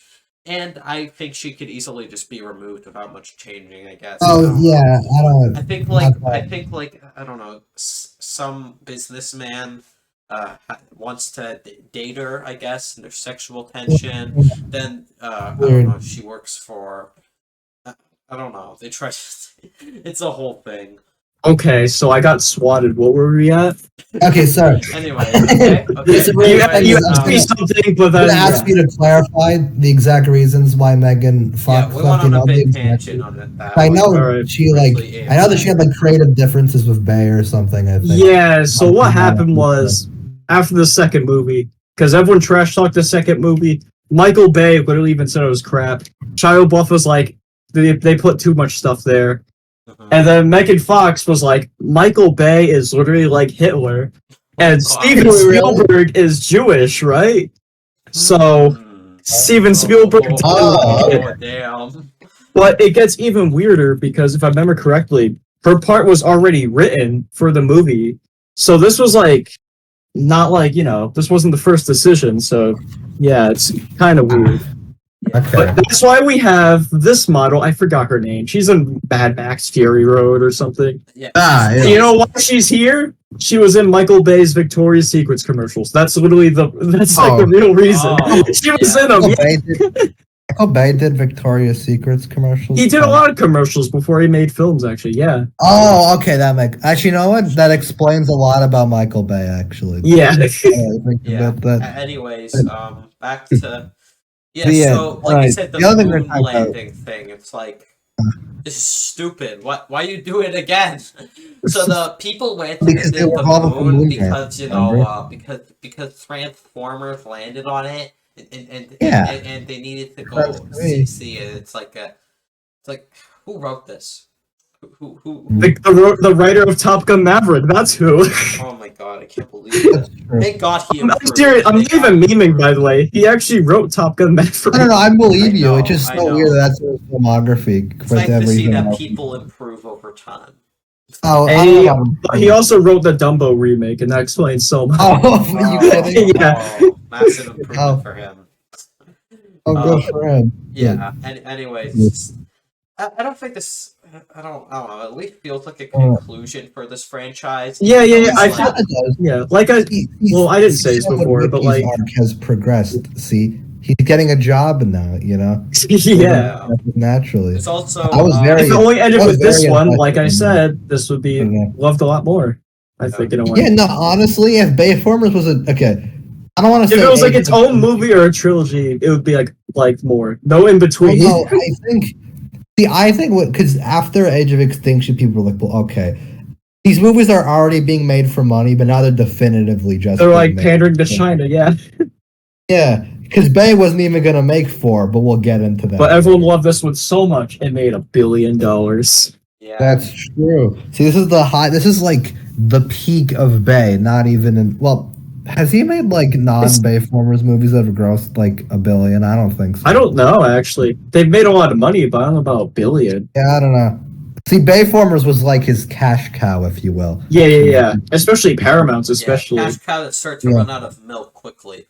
Not money I wise, mean, but you know what I mean. no. See, everyone loves these movies. They At did. the time they came out, yeah. Yeah. Like, if you look I think around, you can see people genuinely Yeah. like these movies, say, fuck the critics, but then, like, a year before Age of Extinction, you look on, like, Rotten Tomatoes around that time, and that's when, like, the scores went down drastically. So, like, around that's when everyone's like, they're not that good. Yeah. Remembering, I think Dark of the Moon was, like, liked at least more, at least from what I can gauge. Yes. I don't It know. had a higher IMDb score and letterboxd score, so yeah. The biggest way I can gauge this is my dad, who loved Bayformers 1, came out, hated Revenge of the Fallen, but he also loved Dark of the Moon. That's why my family has Dark of the Moon on Blu-ray. Yeah. So see, general public loved it at the time, back in 2000. Anyways, I don't know. At least for the main plot, it's kind of the same as 1, where I don't have a huge amount to say on it. it's like kind of I don't know. Like the idea of the leader before Prime returning Sentinel, like and then twist happens, he becomes a twist villain and turns out he's trying to use these pillar things that like were on the moon, I guess the dark side of the moon, if you will. I always thought it was Dark Side of the Moon, but then years later I'm like, oh, it's Dark at the Moon? Just to shorten it a bit, because that doesn't sound as catchy. It's why Revenge of the Fallen isn't Revenge of Megatron, because it's not as catchy. It needs to be catchy. It needs to be catchy, man. We gotta sell these movies. They couldn't call it Dark Side of the Moon because people would just think of the album, so they had to call it. What if they featured the album in the movie? Oh, they like instead of Linkin Park, they feature like Pink Floyd, Dark Side of the Moon. You know what? That could work well on a movie like this, to be honest. I don't know if Michael Bay's ever listened to a Pink Floyd song, though. It might not fit his brand. So what do you guys think of Pink Floyd The Wall? What do you guys think of Sensible Prime in this movie? Because I, for one, think he's the best villain out of all of these movies. It's a good idea, I guess, but I just didn't care for what they did with him. It's an interesting idea on paper. I just don't think fucking Bayformer's character writing develops that enough. Yeah, that's fair. But like for what it is, it's still the best, I'd say. Yeah. That's not saying much at all, though. Like the Fallen is just, he's like just the oldest Decepticon. And then Megatron, the first movie, he's like you said, he's evil. I love him, but yeah, he's evil. Everyone in this movie is evil. At least Sentinel has an okay idea for a motivation. Yeah, exactly. Yeah. And but still, that's like the they tried to be like a twist villain too, as well. Not a good one, but not very foreshadowing. Yeah, but whatever. I gotta continue what I said. Yeah, this might be a hot take, but at least coming from me, I kind of like these first 3 more when it's the stupid human stuff, because I find that unintentionally funny. I know everyone comes to these movies for the fucking I don't know, honestly. For Dark of the Moon, I used to really hate like the first half because like it's Sam's job, but like what does it do with the main plot? Nothing, literally nothing. Like Revenge of the Fallen, at least nothing. At least in the college stuff, it had that human transformer, But what the fuck does the fucking Office stuff have? Nothing, literally nothing. He spent a lot of time on him miscellaneously trying to get jobs, but then he can't because he's fucking connected to the stuff from the previous. Yeah. I think that's gonna be a bigger thing, but really, it just kind of. He got a medal from Obama. Yeah. I forgot about that part. Yeah. That was funny. I laughed at that. He's right. Wait, Sam, I don't know if it's just me, but he acts like different in this movie. He acts much more mad. Yeah, they kind of he's insane. Yeah. They kind of character. Maybe the Allspark shard like caused him to go insane throughout his entire life. I mean, he was kind of shard does to a motherfucker. Like maybe like in his 60s, he just randomly got a heart attack because of the Allspark, and he like died off screen. I mean, he did kind of already seem insane in Revenge of the Fallen. Let's be real. I mean, in this movie, the MacGuffin now is like just a bunch of these pillars made to make this sword thing that will like make Cybertron fall to Earth, I guess, and it's like transport Cybertron to Earth. Yeah, which I think is cool. Like again, it's also cool on paper in a way. Like, but I don't know. Like like the execution. It's just like. I'm saying on paper, like Sentinel, there's good things. These movies had good ideas. Like the prequel. Yeah, that's why it's the best sequel for me. There's some decent ideas, and they're not terribly executed.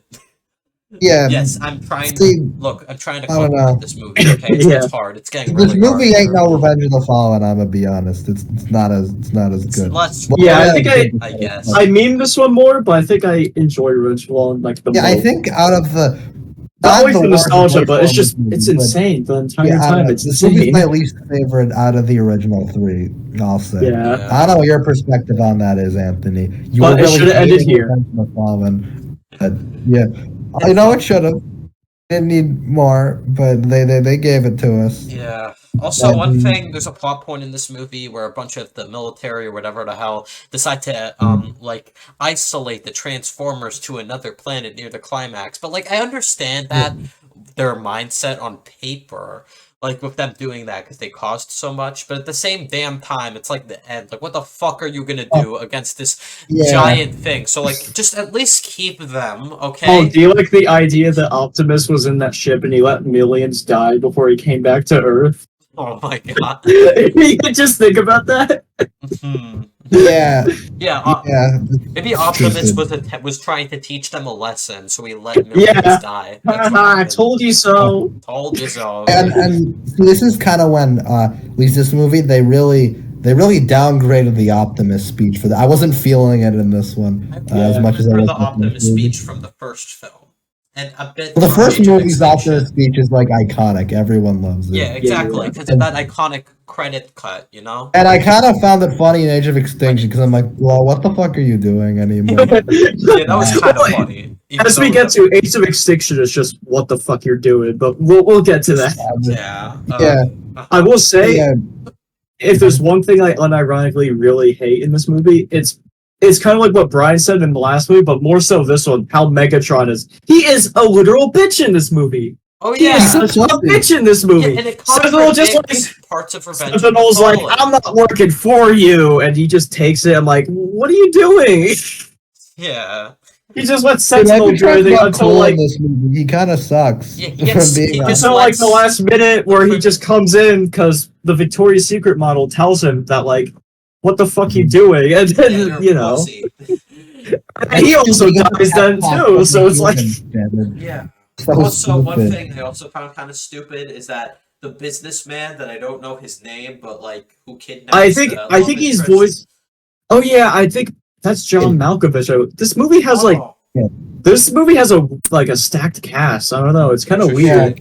Like there's so many like people that like you'd be surprised are in here, but they are. Yeah, but there's like a scene where like he just like where the you know the Cybertron fall happens. He like says he basically tells him how the machine is working, and so that like he's just stupid. He basically tells the girl who doesn't want to be there that like it's pretty easy to stop him, you know, because those pillars just help it like toward the Earth. Like, come on, it's just stupid. Yeah. You know. Also, I got mixed up. I thought we talked about the old guy doing the job stuff. That's Patrick Dempsey, I believe. Okay. I could be wrong. I can't blame you because you just get mixed up. Well, they both talked to the love interest at one point. To be fair, so I don't know. These movies don't have the most memorable characters. I know it's lame to say, but I mean it's kind of true. Yeah, they're entertaining, but they're not like, boy, I want to be John. I want to be whoever John Malkovich is. You know, they're not inspiring. I want to be Shiloh LaBeouf. I want to be Sam. Honestly, the characters I remember the most throughout these movies are fucking Sam's parents. I don't know why. They're barely in this one. Getting high. Yeah, well, no, they don't get as much in this one. They're a big constant in the first two, though. They contribute to a lot. Yeah, they're not here. Like, a lot of iconic scenes. It's just like Sam's happy place, or that thing. And then there's the stupid. It's a great scene. Come on. The stupid high weed scene that I've mentioned like 4 times. It's a great already. scene. Yeah, it's not a great scene. It's iconic. It's an iconic part there's of some both. things that are iconic in this movie. Like I will always remember that iconic lubricating Bumblebee scene. Like, come on. But what about the scene I where know, I'm talking about this franchise in general. Sam brings up. Do you like the part where Sam's mom brings out the baby booties? and is like crying I over remember it. that. It's funny Yeah, because I learned this like just now, right? That Michael Bay like put that in the movie because it's a personal experience he literally had in 2006. Oh, So okay. it's no projection. Good for him. See, this is a very personal film. Yeah, it's a today. personal story. Yeah. This Yeah, is a good story for him. I But don't know. It's I don't like know. the plot. It's not. I don't know. It's crazy. Yeah. I don't know. I guess there could be one Very last thing I could mention. action-packed compared to the other ones, so like it's more Yeah, the yeah. same at this point. Well, it kind of wastes your time in the first half, but the second half is a lot It of makes more mayhem. sense. Like Yeah. Like I Or- said, the second half is better. It makes more See, sense this for one this is- movie to be action-packed because it's like this finale. At least feels like a conclusion. Like they're upping the stakes. Like the Yeah, and for a while it could have was. ended Bay here, and I'd be satisfied. It was intended to be the ending too, I'm pretty sure, but we all know how that Bay turned didn't out, want which to I'll make explain 4, after. right? I think he wanted to end it like Bay didn't want to. He literally made it. He literally said, I think last year, how like he himself admits he made too much, like too many like of these movies. Come Oh on. yeah, definitely. He made But five. even Steven Spielberg was like, you should just end after the third one. That's like exactly. Should have just ended here. Yeah, Wait till we get. I have much more. To he was say your about biggest fan of the last movie. You should listen to him. Yeah. Yeah. Anyways, any trivia? Any well, trivia? I don't there's- have too much to say about this. I don't have as much trivia besides the fact that Peter Cullen's favorite scene, right? Because I know you hate the moon landing stuff, but Peter Cullen, my man, he loves it because his favorite scene in this movie hell yeah. was when Optimus Prime talks to Buzz Aldrin or whatever his name is. Oh my god, Buzz Aldrin, yeah. That was so, they figured frickin' Buzz Aldrin have Optimus Prime talk to him about the frickin' moon landing. Because that's why it really happened. It was the Transformers, you see, the Transformers were always there. Yeah. This is totally written by a competent adult. So the other piece of trivia I have, which is also to deal with the moon landing, because you love that stuff. I think it's the only interesting one. The idea of Apollo 11 being connected to the discovery of Transformers has been previously put forth in the Transformers 2007 tie-in prequel novel, Ghosts of Yesterday. So supposedly in one of the comics, and this whole thing was like, not set up, but like a thing. But I don't know, I didn't know that. Yeah. Oh, well. That's just cool. I want to say more, but like honestly, like I said, a lot of stuff that happens in this movie, a lot of it is action, which, like I said, works for the conclusion of this. Like I said, I guess if it wasn't 5 movies, these would be like a bit more like a tiny bit more. I still hate them, but but like you would less. I think people would respect them at least a little more because they're like, well, this was the Bayformers trilogy, but see, no one makes a planned 5 movie. But like I said with the first movie, they double down the problem, so that makes it like a bad taste in a way. Yeah, because they doubled down those problems. You go back to the earlier ones and they're like, well, this gets so much worse than like Age of Extinction or The Last Night. Yeah, everyone says they grown the stories a bit more in Age of Extinction. Yeah. Okay. Should we get any trivia? Should we get close to the ratings? I know this was that was all the trivia I had. I don't have much trivia for this one. Yeah, this one is probably like just the most standard. It's definitely a Bayformer sequel, I guess. It works. No shit, yeah. I don't know. All of these are Bayformer sequels, but this one is one as well. Would you say it's better than Cars 2?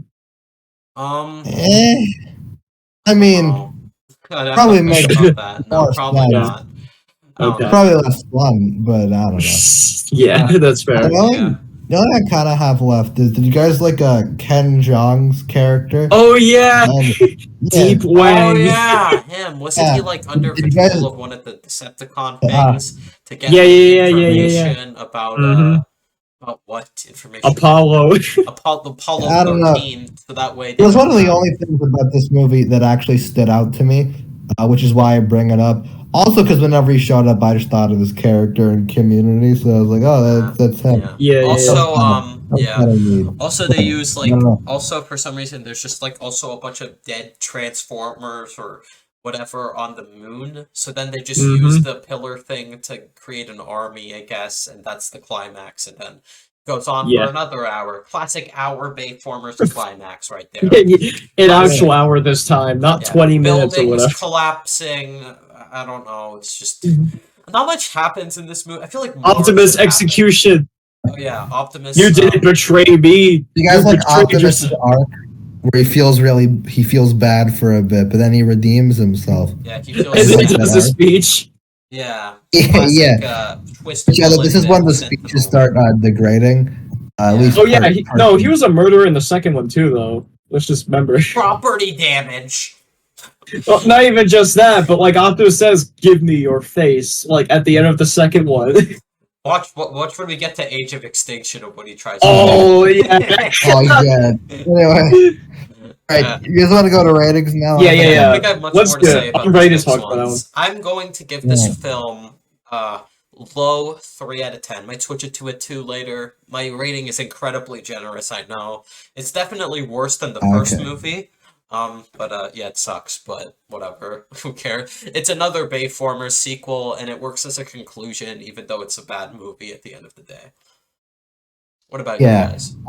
I would give this like a 2 out of 10, honestly. You could argue it's better, but I preferred Revenge of the Fallen. I wasn't into this one that much. I'll go with 2 on this one.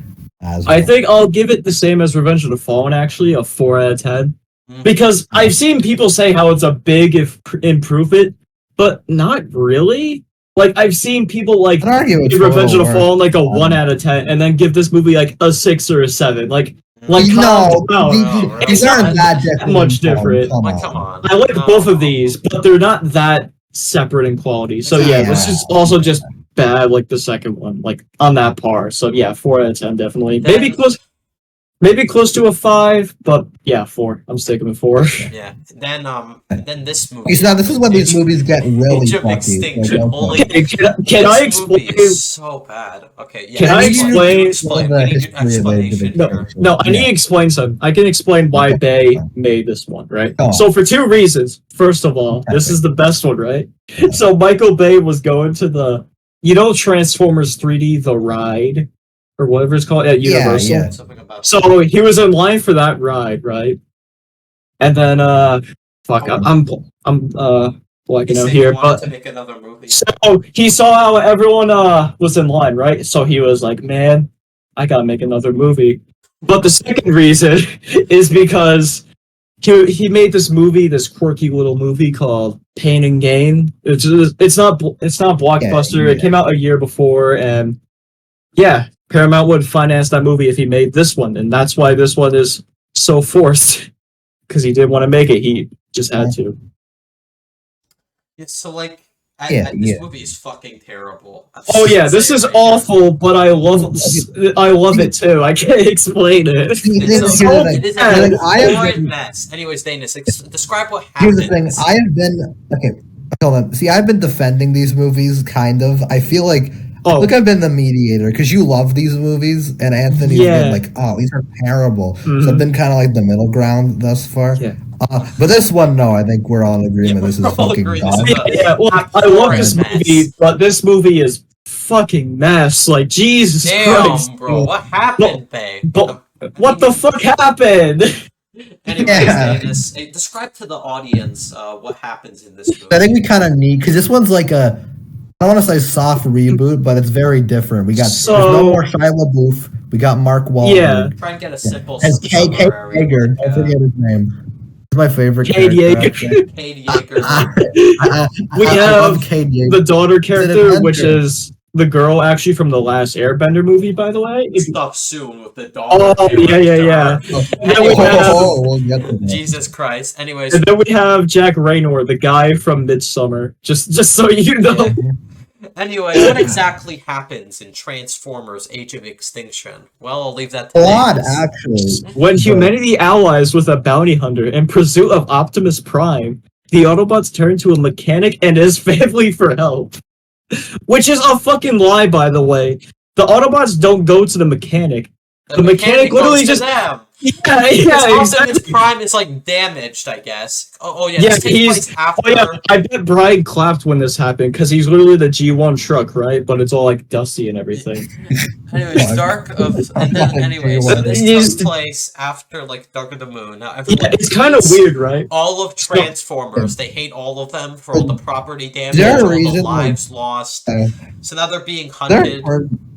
is there a personal reason Shia couldn't come back for this one, or Yeah, I wanna not hear that I remember. No. I I guess don't like think I guess so. they They wanted a couldn't soft reboot, basically. Yeah, you could It's- tell in like guy. you could tell the behind the We got scenes Mark- they want a new thing. It's also So, yeah. confused since this movie takes place after Dark of the Moon, so like I feel like in character, in the context of the movie, you know. They don't even explain where Shia went though. It's so where annoying. is he? You know, that's stupid. Optimus never mentions him. It's just so weird. It doesn't make sense. Yeah. Especially in the Nah, next you gotta movie. go Like he for should Mark be in the Wahlberg. next movie. He should definitely Yeah. be in the next movie. He has no. Which I don't know about you.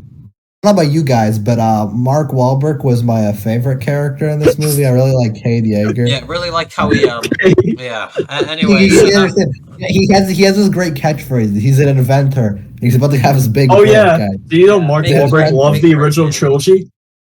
Oh. I heard about this. Yeah. Yeah, he loves loved the them. first three films. He even says it. He's like, I love the first three films, but They're this is something classics. different. Yeah. Something new. Something There new is for the something audience, for the different. Yeah, modern Kelsey age. Grammer liked them too. He called them Oh, yeah, epic. it's so weird. Kelsey Grammer. That Yeah. Kelsey Grammer's in this movie. It's so Yeah. weird to me. I don't know. Got a couple big guys for this one. Oh, T.J. Miller. Was Oh also my in god, I it. hated his Yeah. character. I laughed. I was so happy when his character died. Oh I yeah. was so Oh, happy much when. Yeah, I was like, you're not gonna expect this, and you're like, what's gonna happen? And then he dies, and you're like, oh, it Yeah, co- Dayness, I know you told me, but I know that Michael Bay didn't even like him in this movie. Yeah, he's like, this is his exact quote. Nothing you've said is funny, TJ. Not one thing all day. We hired you to be funny. There's 300 people here. None of them are laughing at you. Yeah, that's Say probably why they something killed funny. him off. I can still cut you out of the movie. Yeah, it's stupid. I don't know. And then there's yeah, so now they're hunting Transformers, I guess. And now apparently back to the freaking thing. Okay, so Oh, now yeah.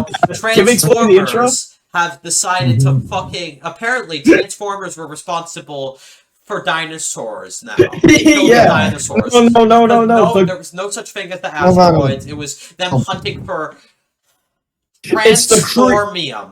Yeah, Well, it's Transformium. I it's called the it Transformium.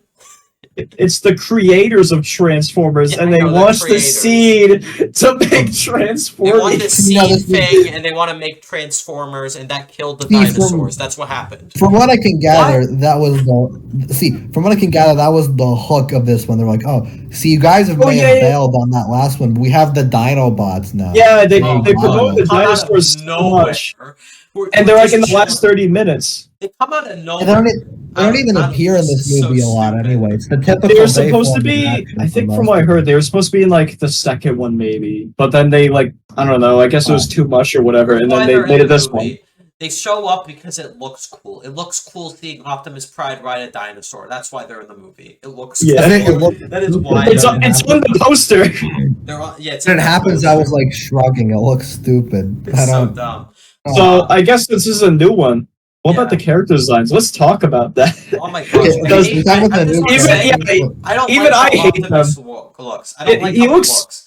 He looks like just a robot with like metal, like weird metal parts. Not even like a Well, he robot has, that turns into slight- cars. It's weird. Has a slight red. You can tell it's him. That's the only reason. Yeah, it has but slight like red. Mhm. I don't know. it's like stupid. Superman Returns red though. Like you know. I mean, you can still tell it's red, but it's not Okay, red. yeah. We also got a new gang of Transformers, such as the We Samurai have- one. Yep. Oh, The can Samurai, you name there's them John all? Goodman, one voiced Yeah. by John Goodman, who has a cigarette for some reason. So And not then we only have can the one- Transformers piss, but they can also smoke now. Okay, sure. And they have a Also, John beard? DiMaggio's Transformer for some Yeah. reason. Yeah. And, Bumblebee's still here, and Optimus Mhm. because everyone knows them. That's why they're still here. and we need Optimus. Right? Yeah, exactly. We need him for his iconic speeches. Yeah. Exactly. yeah. That's why he's in all these movies. We need more of those Optimus speeches for the. Yeah, fourth and we time. also You know what was missing in the other movies? The father-daughter, the whole story there. So thankfully, Michael Bay and the gang, they really focused on the father-daughter story because they believe it would ground the movie. Yeah. Also, not to mention, how about we finally mention the literal pedophilia in this movie? Oh my god, yeah. Well, you guys want to talk about what are you guys' thoughts on Shane, the new character? Shane? Oh my god, you guys not like him? I think Lucky Charms. So let me get this straight. So there's like But this did you guys know law, how this badass Texas Shane ass is? law, and something about No. It's not Can I Texas explain law. the scene? It's Romeo and Juliet law. Yeah, Romeo and Juliet law. So basically, can I explain the scene, right? I gotta explain this in full detail. I gotta break this down, right? Yeah. Basically, they're at this gas station because an action scene happened, but that's not surprising. Of course. So then Mark Wahlberg is against his daughter having a boyfriend because I guess he doesn't date either. I think that's the next movie. Then yeah, they broke up. The point is, Mark Wahlberg's like, "How old are you?" 20. And he says how he gets picked up by Red Bull. And the point is, Mark Wahlberg's like, she's a 17-year-old girl. I can call the cops on you for pedophilia, or I could punch you in the mouth and you call the cops on me. And Shane is like, son, we're protected under Romeo and Juliet laws, Texas statute. And Mark Wahlberg's like, that's a real law? And the film zooms in on this card that's in his wallet, right?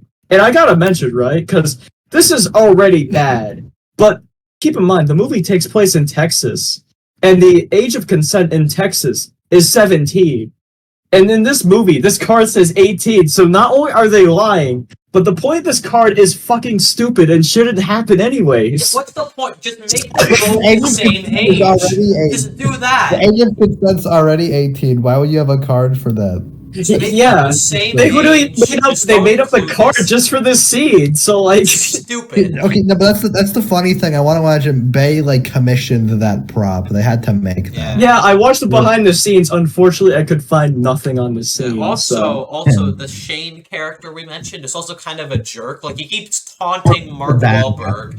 He says I don't know. He buys this air freshener thing for his mouth, and he says, I gotta be fresh when I'm making out with your daughter or something. I'm like, this guy's a jerk. I hate him. Not only do they just bypass the fact that like he's literally grooming someone. I don't care what the Romeo and Juliet law says. She was a sophomore. He was a senior. I don't care if the stupid excuse this movie has. I don't know why Michael Bay included it. It's so dumb. Just make them the same age because it makes me like hate these characters so much more, and it makes me hate this movie so much more for that. Like, it was so easy to fix, but they chose this. Who chose this? Which one of you writers chose it? Who the fuck talks like this? Exactly. Yeah, exactly. Exactly. What the fuck happened? It's so dumb. I hate it. I don't know. Anyways, there's still more stuff wrong with this movie, so let's try getting. There's a lot wrong with this movie. Okay, first of all, one of the main things I want to mention is this is the longest of the films. Oh my god! It's 2 hours. It doesn't need to be that long at all. No, it feels like a lot of stuff happens, but also nothing. Like almost. It's funny because on IMDb. I'm looking at IMDb right now, and it says only 70 minutes of the entire movie are dedicated to action scenes. Out of this is 160 minutes, I believe. Yeah. So that's 90 minutes, an hour and a half. Weird, that's not action. I don't even remember some of the fill-ins in that time, so I don't even know what else would be there. Megatron's back now, being made by Transformian. Yeah. It's this very stupid name, very clever name. Oh yeah, that was really stupid. Oh yeah, I can't take that seriously. So you know what? Transformian. So what's funny is they did want Frank Welker in the first movie, like I said earlier, but they have him back here because, like I said, Hugo. I was gonna know that because Hugo Weaving shit talked the movie, so I guess that's why. Okay. Yeah, well, he's not Megatron this time. He's Galvatron. Yeah, but he's Megatron in the next movie. It's the same thing. Yeah. I don't think they just reversed that. See, I hate to go G1er on this one, but Galvatron is the only thing I'll be like, well, G1 did it better, and I'll use. Oh yeah, I agree. Actually, I agree. In G1, he's like an ultra version of Megatron. In this movie, he's like a human-made thing. And there's Yeah, a no, part of it's the weird. movie, right? Yeah. It boggles my mind how they put this in, right? There's a part where they're making Galvatron, all right? They named him Galvatron. But then Stanley Tucci is like, I modeled Galvatron after Optimus Prime. Why does he keep looking like Megatron? I'm like, oh geez, I wonder Yeah, maybe why. because they used his Isn't like it- freaking brain or whatever. Yeah, after his yeah, head exactly. remains. They're so Stupid. stupid. Why they? Yeah. These people are idiots. See, the worst thing about it, right, is he's so boring in this movie, which I know people said that about a lot of Bayformers things, but I apply it to this especially because in G1, right, the third season of the G1 cartoon, the implication is that Galvatron's fucking insane after the 86 movie, and I find that very funny. It's retarded, but it's funny. Except in this movie, he's just so lame. Like, what does he do? What does I will agree. Galvatron do? Age of Extinction, it's lame. I hate to be a G1er, but that's the main example of Okay, yeah, that's fair. I agree, actually. Yeah, Because yeah, when I that's all saw the this other movie, characters. at the time, I already saw the 86 movie. So, yeah, I definitely kind of felt the same way for the Yeah, first few times. did you see this one in theaters? I did, actually, yeah. But I don't remember it, which is really weird. This and the next one, I don't remember, like, existing That's for weird. a long You would have time. been like 10 at the time. I so think the some most people- I've watched because here's the problem. I watched the CinemaSins videos for some reason on these movies for so many God. times for so long that like my brain is all fucked up, right?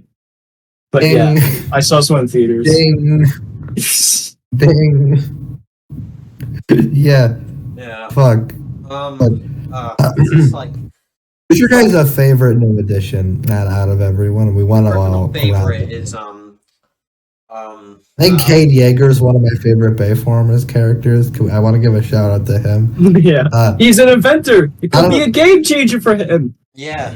Yeah, see, this movie is really stupid. It's not even funny in most aspects, but for some reason that kind of gets me. Is like he always talks about how he's gonna have his big break, Gonna have a big game break, changer man. for him. Yeah. I mean, Because he's literally when he an meets inventor. Optimus and tries to repair it, and Optimus just immediately tries to kill him. That was funny. Yeah, And then I want to get to Yeah. another Optimus kill thing in a second. Yeah, Yeah. But I thought he was like torrent of humans. What the fuck happened? Yeah. And now he's Yeah. destroyed. And then he said he basically is helping the Transform. He wanted to study them at first, like the villain. There's like three villains in this movie. There's Galvatron. Actually, no, like there's four. There's the humanoid transformer thing. I don't know. Do you remember his name, Dayness? It's like the bounty hunter things. Lockdown. Yeah, Lockdown? I remember Oh, yeah, Lockdown. Yeah. Lockdown. He's like, I don't know. He wants to He's kill Autobots. one of the better parts, I will say. I guess He is? maybe. What does he do? He just Look, he there's so kidnaps many things Optimus. bad. Okay. And then he shows up in the climax, I guess, and tries to kill Yeah. the Autobots. Well, okay. He says Interstellar. All right. Okay, same year as Interstellar too. That's crazy. There's also Kelsey Grammer. He plays a big, mean businessman. There's Jeffrey Bezos. I'm just gonna call him that, even though he doesn't look that much like him. Who gives a crap? Who's also gets a redemption near the end. I don't know. He's another lame businessman. And then there's Galvatron, and it's too much. It's just a lot of stuff on there's way too much villains. It's a lot of shit, and like this is last night has. Well, we just have a lot. But I think if anything, and it's like it's like almost 3 hours too. So like that's even worse. So it gets boring after a while. You know, it's so long for like no reason. The pacing was just awful, and like all these movies didn't really have that good pacing because like I mean just look at the 1 hour climaxes, but this one takes it to a new level. This and the last night. So did you guys know that there were going to be other directors for this film, by the way, before Bay? So I'll just say the iconic ones, because there's a few I don't know about. There's Roland Emmerich, who made Godzilla 1998, which is funny, because Sam's dad is in that movie. And then there's Steven Sommers, which I would have loved if he made this movie, because he made Van Helsing, so this could have been as great as it. He could have made this a fun movie. Yeah, exactly. And then David Yates, which is like the worst option, because he made those Harry Potter movies. Oh God, ew! I don't want him. Yeah, he would have ruined Bayformers.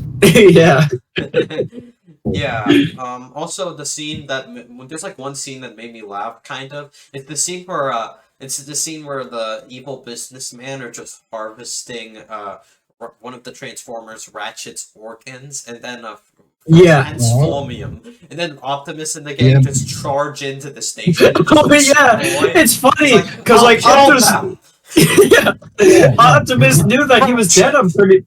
I think. Like damn. I think Optimus. The Ratchet. That's what it should have been called. I think Optimus knew he was dead too, but then later he's like, "They killed Ratchet. I'm gonna kill them." And I'm like, okay, it's okay. And then when they get in the lab, he's like, "Destroy it all." That's way too out of character for him. Like, come on. Yeah. I hate this movie. It's so. What about the China? It's so bad, but like the badness makes me love it more. It's weird. The China stuff that happens in this movie. Do you love the part where they show like the Beats like speaker or whatever, it turns like a gun or whatever? Yeah. And they focus on it. In a My Little Pony plush. Oh yeah. Yeah, there's also that. There's a lot in this movie. Randomly go to China at some point, and that's where the just when they started pandering to China. That's what you say. Chinese markets pandering low. Yeah, they love these movies. I mean, they said that they will find China to find the seed. So yeah. Yeah. I mean, this did do over $1 billion as well, but we can't. Yeah, this did $1 billion as well because the Dinobots, and they're like barely in it. Wow, yeah, they just randomly show up because they were on. It's called Age of Extinction. What do you think of when you hear extinction? Dinosaurs. Yeah, where the fuck are the dinosaurs? Also, in the opening, the dinosaurs of the movie, the dinosaurs we see in the opening, while the Transformers creators just like. I don't freaking know, or like harvesting the world for Transformium. I'm gonna keep saying it like that because I find it funny the way the guy said it. And then the dinosaurs look like they're ripped straight out of the movie 65. So, and I'm like, oh no. I was talking about the Dinobots for a minute. Oh yeah, the Dinobots just show up on Shockwave. Yeah, wait, no. What was the guy's name again? What was his name? Was his name Shockwave or something? Or is that another That's someone completely different, right? No. He was the guy who hacked the No, I don't fucking know. Oh yeah, he died. What are you talking about? The leader of the Dinobots? No, the guy who is the bounty hunter guy. What's his name? Lockdown. So Lockdown is like okay. I keep forgetting what I'm gonna say. This movie's rotting my brain. I swear. It's just tiring. It's glorious brain rot. Randomly on Lockdown ship, I guess, the Dinobots, and then they recruit him, and then they just fight. And then they ride to victory, and then we will give you freedom. I gotta say, I make fun of Marvel for this. I gotta make fun of this, but Dinobots feel like heavy.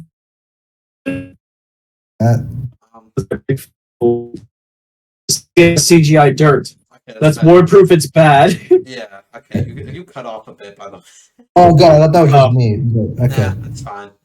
What were you saying? Basically, long story short, they have CGI dirt. Oh, that's what I was trying to say. I didn't even notice that. Apparently this movie, according to what you told me, there was more practical stuff though than like I expected. It wasn't all green screen. Yeah, I was surprised too with the stuff they built. But like when you watch the film, it doesn't really show. I mean, it doesn't feel as like. Yeah, there's like one shot where cinematic. I don't know if that's the right word. It doesn't feel as big. Where they find the Dinobots, I'm looking at the behind these scenes. I'm like, wow, this place was really beautiful. But then you watch the film and like. Yellow? No, I heard.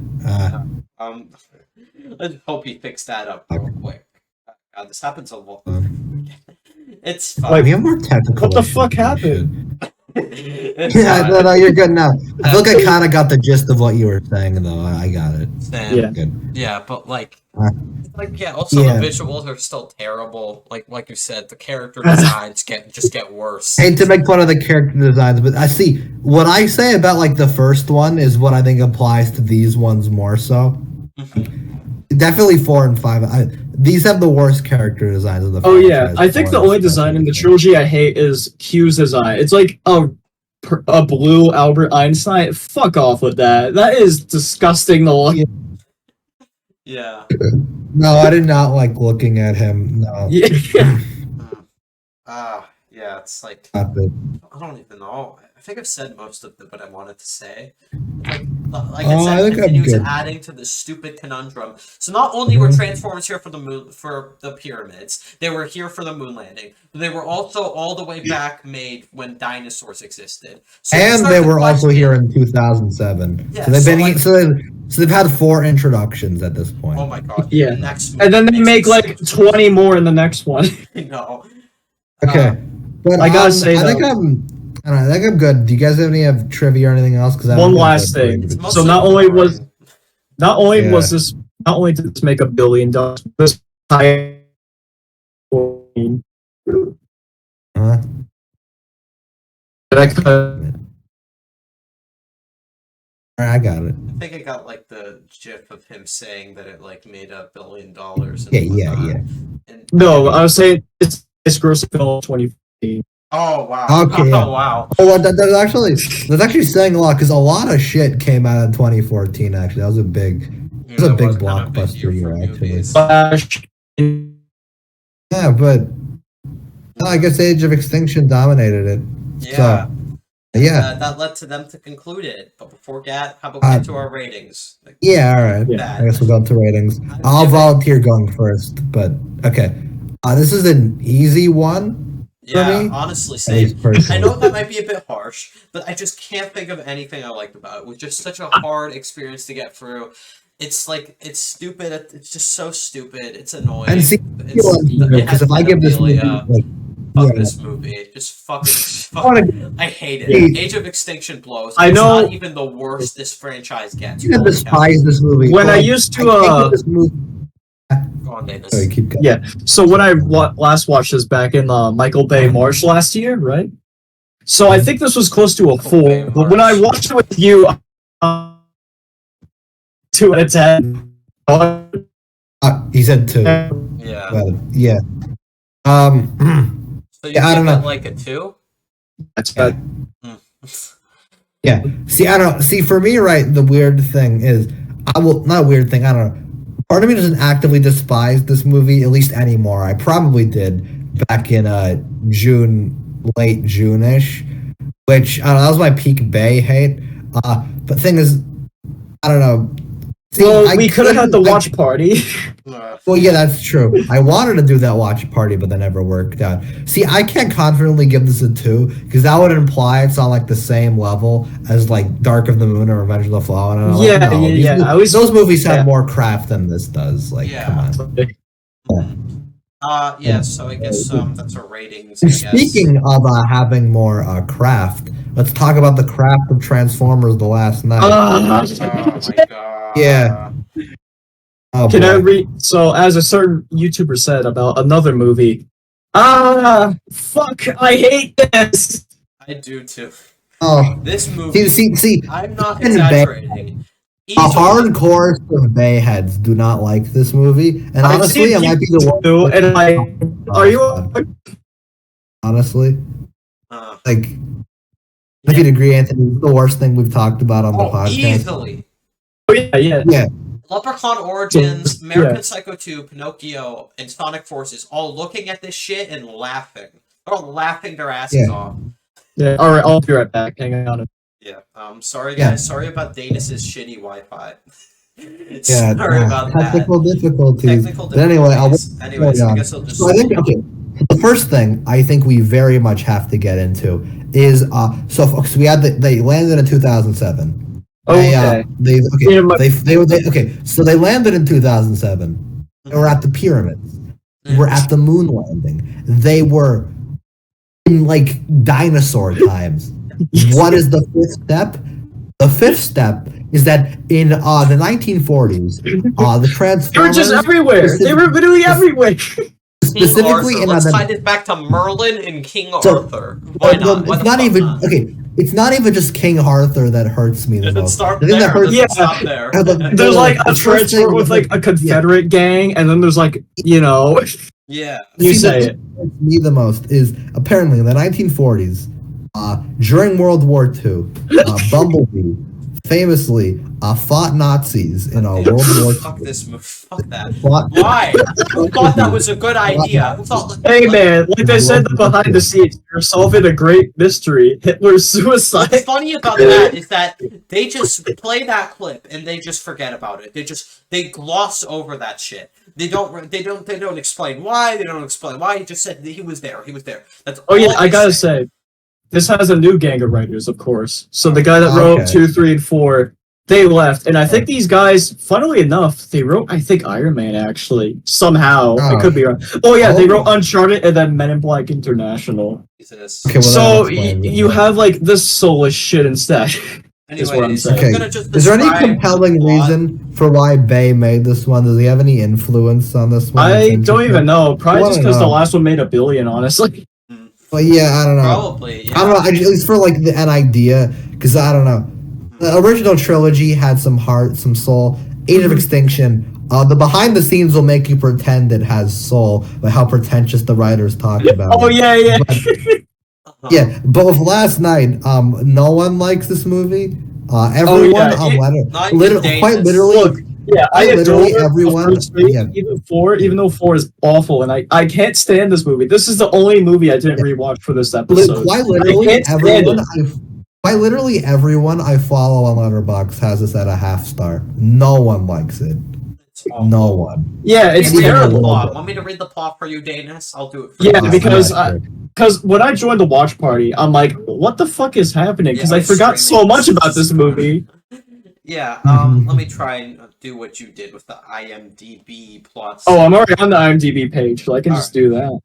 A deadly threat from Earth's history reappears, and a hunt for a lost artifact takes place between Autobots and Decepticons, while Optimus Prime encounters his creator in space, which, holy cow, this movie's a mess. So, let's start off with the fucking Merlin shit. So you know what's funny? Merlin is Stanley Tucci, even though Stanley Tucci was in the last movie. Oh yeah, as like what? Jeff Bezos. Yeah, That's true. What the fuck? That doesn't make sense. It's like how you mentioned earlier how they almost did that with Revenge of the Fallen, but like they just did it. They just went ahead and did it. So like, plus it's historical too, so it makes even less sense. no. Yeah, that's true. Stupid. That's right. So like, I don't know. There's like this girl character who develops a relationship with Mark Wahlberg in a very, very believable way right there. And she's for Dora, some reason the descendant of fucking Merlin for some reason.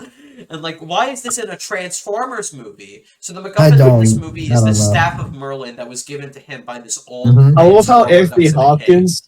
Anthony Hopkins is like not trying at all, and he's like I so great for hear that. people saying that Anthony Hopkins was the best part, and like he's a good actor, great actor. Loved him. He's an amazing actor. He's just But like wasted on he's this so not actual giving a actor. shit that it's My so character funny. in this movie is that he gives exposition. That's his character. No one cares in this movie. But he does it like such a Can't- shitty way. It's hilarious though. Yeah, he was a part of this Yeah. family, I guess, that worked with Transformers or something. Also, how was Megatron back in this movie? He was Galvatron in They the never last really one. elaborate on that. I don't know. He It doesn't sort of do much in happens. this movie. Instead, the villain of this movie is some FNAF animatronic looking ass circus baby piece of shit named Quintessa. Quintessa, yeah. Oh yeah.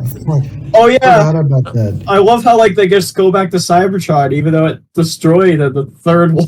And Yeah, they also yeah. replicate a freaking plot point from Dark of the Moon. They have Cybertron going like Yeah, exactly. They're do so it fucking again. lazy. It's so lazy. And especially since this one is the ending of this franchise, that means they replicated the ending twice. It's funny. I mean, well, the thing is, they didn't want this to be the ending. This, I think, Yeah, from I the know. fucking There's a post-credit cliffhanger in scene. this Made like movie, a but writer's still, room. now this is the ending, which like kind of is annoys me. Which will never get the conclusion to what they were setting up. Probably for the better. But Yeah. Yeah, Oh, they made a writer's room. They planned like 20 more of these. And I gotta say, wow. if this is the new Bayformers Iron Man, then dear fucking God, I'm glad we never got the Bayformers Black Widow. That's all I'll say. see, Because like that would be hell.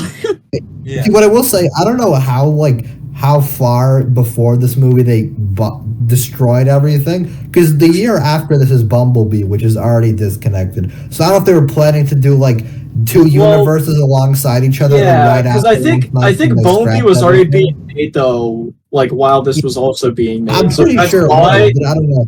but they like, I'm not sure what the plan was. but though, they were able to like people- disconnect it because they weren't too far into production. But they I'm were pretty close. sure. Don't quote me, but I think Bumblebee like underperformed because this movie was like. Yeah, exactly.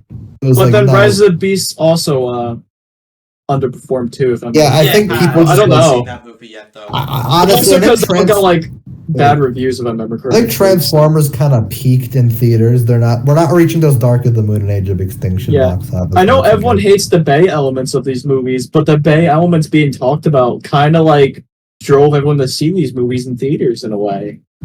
Yeah. Now that I think the of first, it, yeah. The first couple were like huge hits because people, I don't know, say what you want about Michael Bay, but he knows how to entice an audience. He did that 4 times.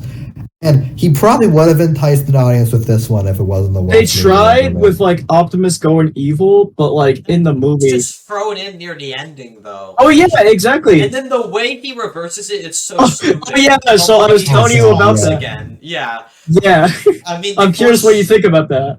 I thought it was stupid. Like, it's like it I think was it's solved fun. like it was a fucking like kids TV show. It was like I never heard your Optimus, voice no, said Cybertron. No, Optimus, no, you can't do this, man. No, it's trying so hard to be impactful, but it's just. I never heard your stupid voice in the said context of Cybertron. the movie. He And talked then- at the end So of stupid. Yeah, and also like after he says that line, he just can talk now. Like what?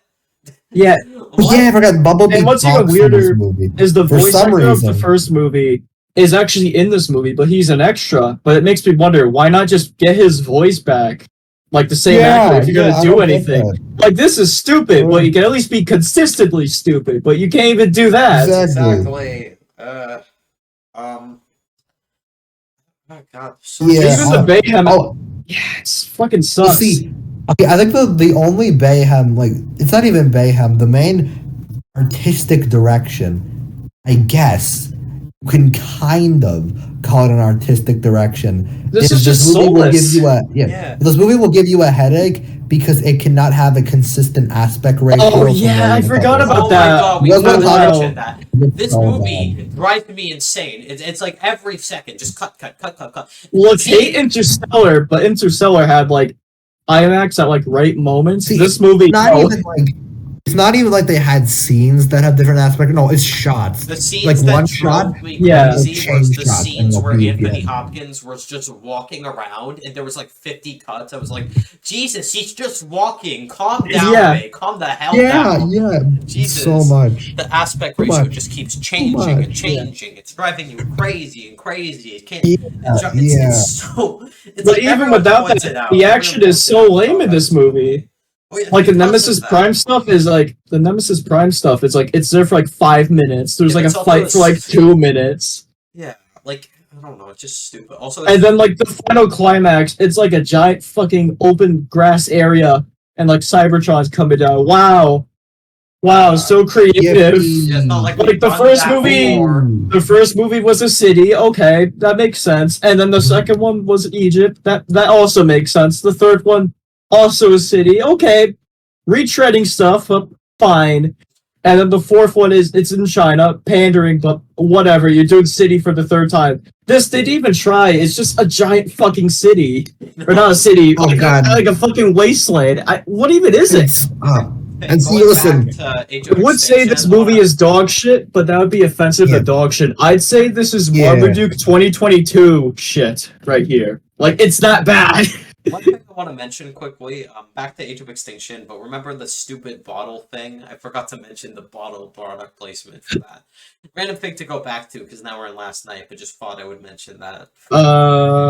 What thing? Bottle thing? What? I don't know, it's like a product placement. I forgot what the company was called. It was like when Mark Wahlberg just... Oh, yeah, I remember that, where he's Yeah. like, Togo insurance, and he just, like, drank a Bud Light and just right wrapped after it. killing, Oh, there's so much- poor man's car. oh, yeah. Fuck, where's that one shot where just a bunch of bottles on the ground and they linger Yeah. on Yeah. it just so they can show that Yeah, Yeah. anyways, back to this movie. it's not very subtle with it. Yeah. There's But- also this like random girl character who is like friends with this R2D2 marketable transformer thing. Like I said, 2015 Force Awakens came out, and they had to market off how that movie had BB-8, so let's make our own BB-8. Yeah, and the girl is just kind Except of annoying. Like they just write her out of the plot halfway. And also now Mark Wahlberg is just. I honestly forgot she was in the climax because that little Same. clone or that I don't even know the robot's name. I forgot. Oh no, it's Squeaks. The tiny one, yeah. Squeaks? Yeah. I forgot his name for a minute. Yeah, Squeaks? That's so bad. Yeah. It's as funny as Transformian. Yeah. It's like. Also, yeah, hold on, just a quick. See, I made fun of the climaxes of the other movies. Oh, this is just but like fucking hell. Nothing can ever get to the level of the climax of this movie. Jesus Christ. It's so much. Oh yeah! Oh my god! Oh my god! I just found this out, or I just remembered, right? So this is on IMDb too. So you think this movie feels long? Keep in mind, the original cut of this movie was supposedly much longer, and roughly a whole hour's worth of footage was cut for the theatrical release. Oh. Imagine that. A 3.5 hour long version of this movie. Almost. I don't want to imagine what that's like. Yeah. It was already hard watching this movie. It's an already long run time. Heck, it was hard for all these movies, but especially this one for me. Oh, I can't imagine 3 hour longs of this one. The only thing I kind of have fond memeries of this movie about is Anthony. I don't think you were there, but around but around last year, fellow friends of the podcast, Silver and Josh were there, and we had a kind of good time for the first hour of this movie. But then the second half happened, and we were like, "Oh boy, what's happening?" Yeah. Pardon? That's kind of when we all just lost. Oh yeah. Anthony, you should talk about like the Suicide Squad thing they bring up in the film. Yeah, so Megatron returns randomly, I guess. Like you said, he's no longer Galvatron. For some reason. Yeah, and he just randomly shows up at points. He talks to these people letting out the Decepticons. Why are they in prison? Just kill them! Yeah, I know. Why is he in this prison? You got this green guy, you got this guy named Nitro Zeus. Megatron. It's like represented it's the freaking Suicide Squad. That's how they and then you have like this tiny one that's called Moa. And then there's like this one that literally reuses the same design from the second movie. Called like I forgot his name honestly. Nitro Zeus is a reused Dark of the Moon character. Megatron, but there's like last. So stupid. Oh yeah, and in the movie. Oh yeah, and Barricade is also back. The police car from the first movie. He's just here for some reason. For him. Yeah. I don't know why. Because like he was gone in the second movie. Same with the. And then he died in the third one. Why is he Same here? with the Tom Kenny wheel guy. He just returns as well. Where the hell? Like these. Where's the other one though from the fourth movie? I hate this. Stick to it. I hate this. Character. It's so all over the place. 1 minute it's like a freaking war thing. 1 minute it's about Merlin. 1 minute it's a Suicide Squad thing, and then those members of the Suicide Squad Transformers thing, they do nothing. One of them dies. Yeah. They show up randomly in like 30 minutes. And then there's the only one I actually remember is Nitro Zeus because like we've named everyone. Friends of the podcast, just all of us. We all just clown on him. Because why not? Oh yeah, Brian. Yeah. I found out why Bay did this one because I remember I said I didn't know. It's because he originally wanted to pass on directing this movie, but was persuaded to do one more by Peter Cullen, out of all people. Oh? I thought Peter Cullen would, like, want him out. Yeah. Okay. It's like... Yes, Peter Cullen knew it was... I guess Peter Cullen got to give his last Optimus speech in this movie. You guys like his one on this? So forced here. Shut up, Optimus! Shut up! In this one, it's like, well, what are you doing? And then it's like the gall to tease a sequel here with Quintessa. Reincarnated. It's weird. The movie doesn't even end on like a song. They just end on the song from the first movie. Quintessa it just ends.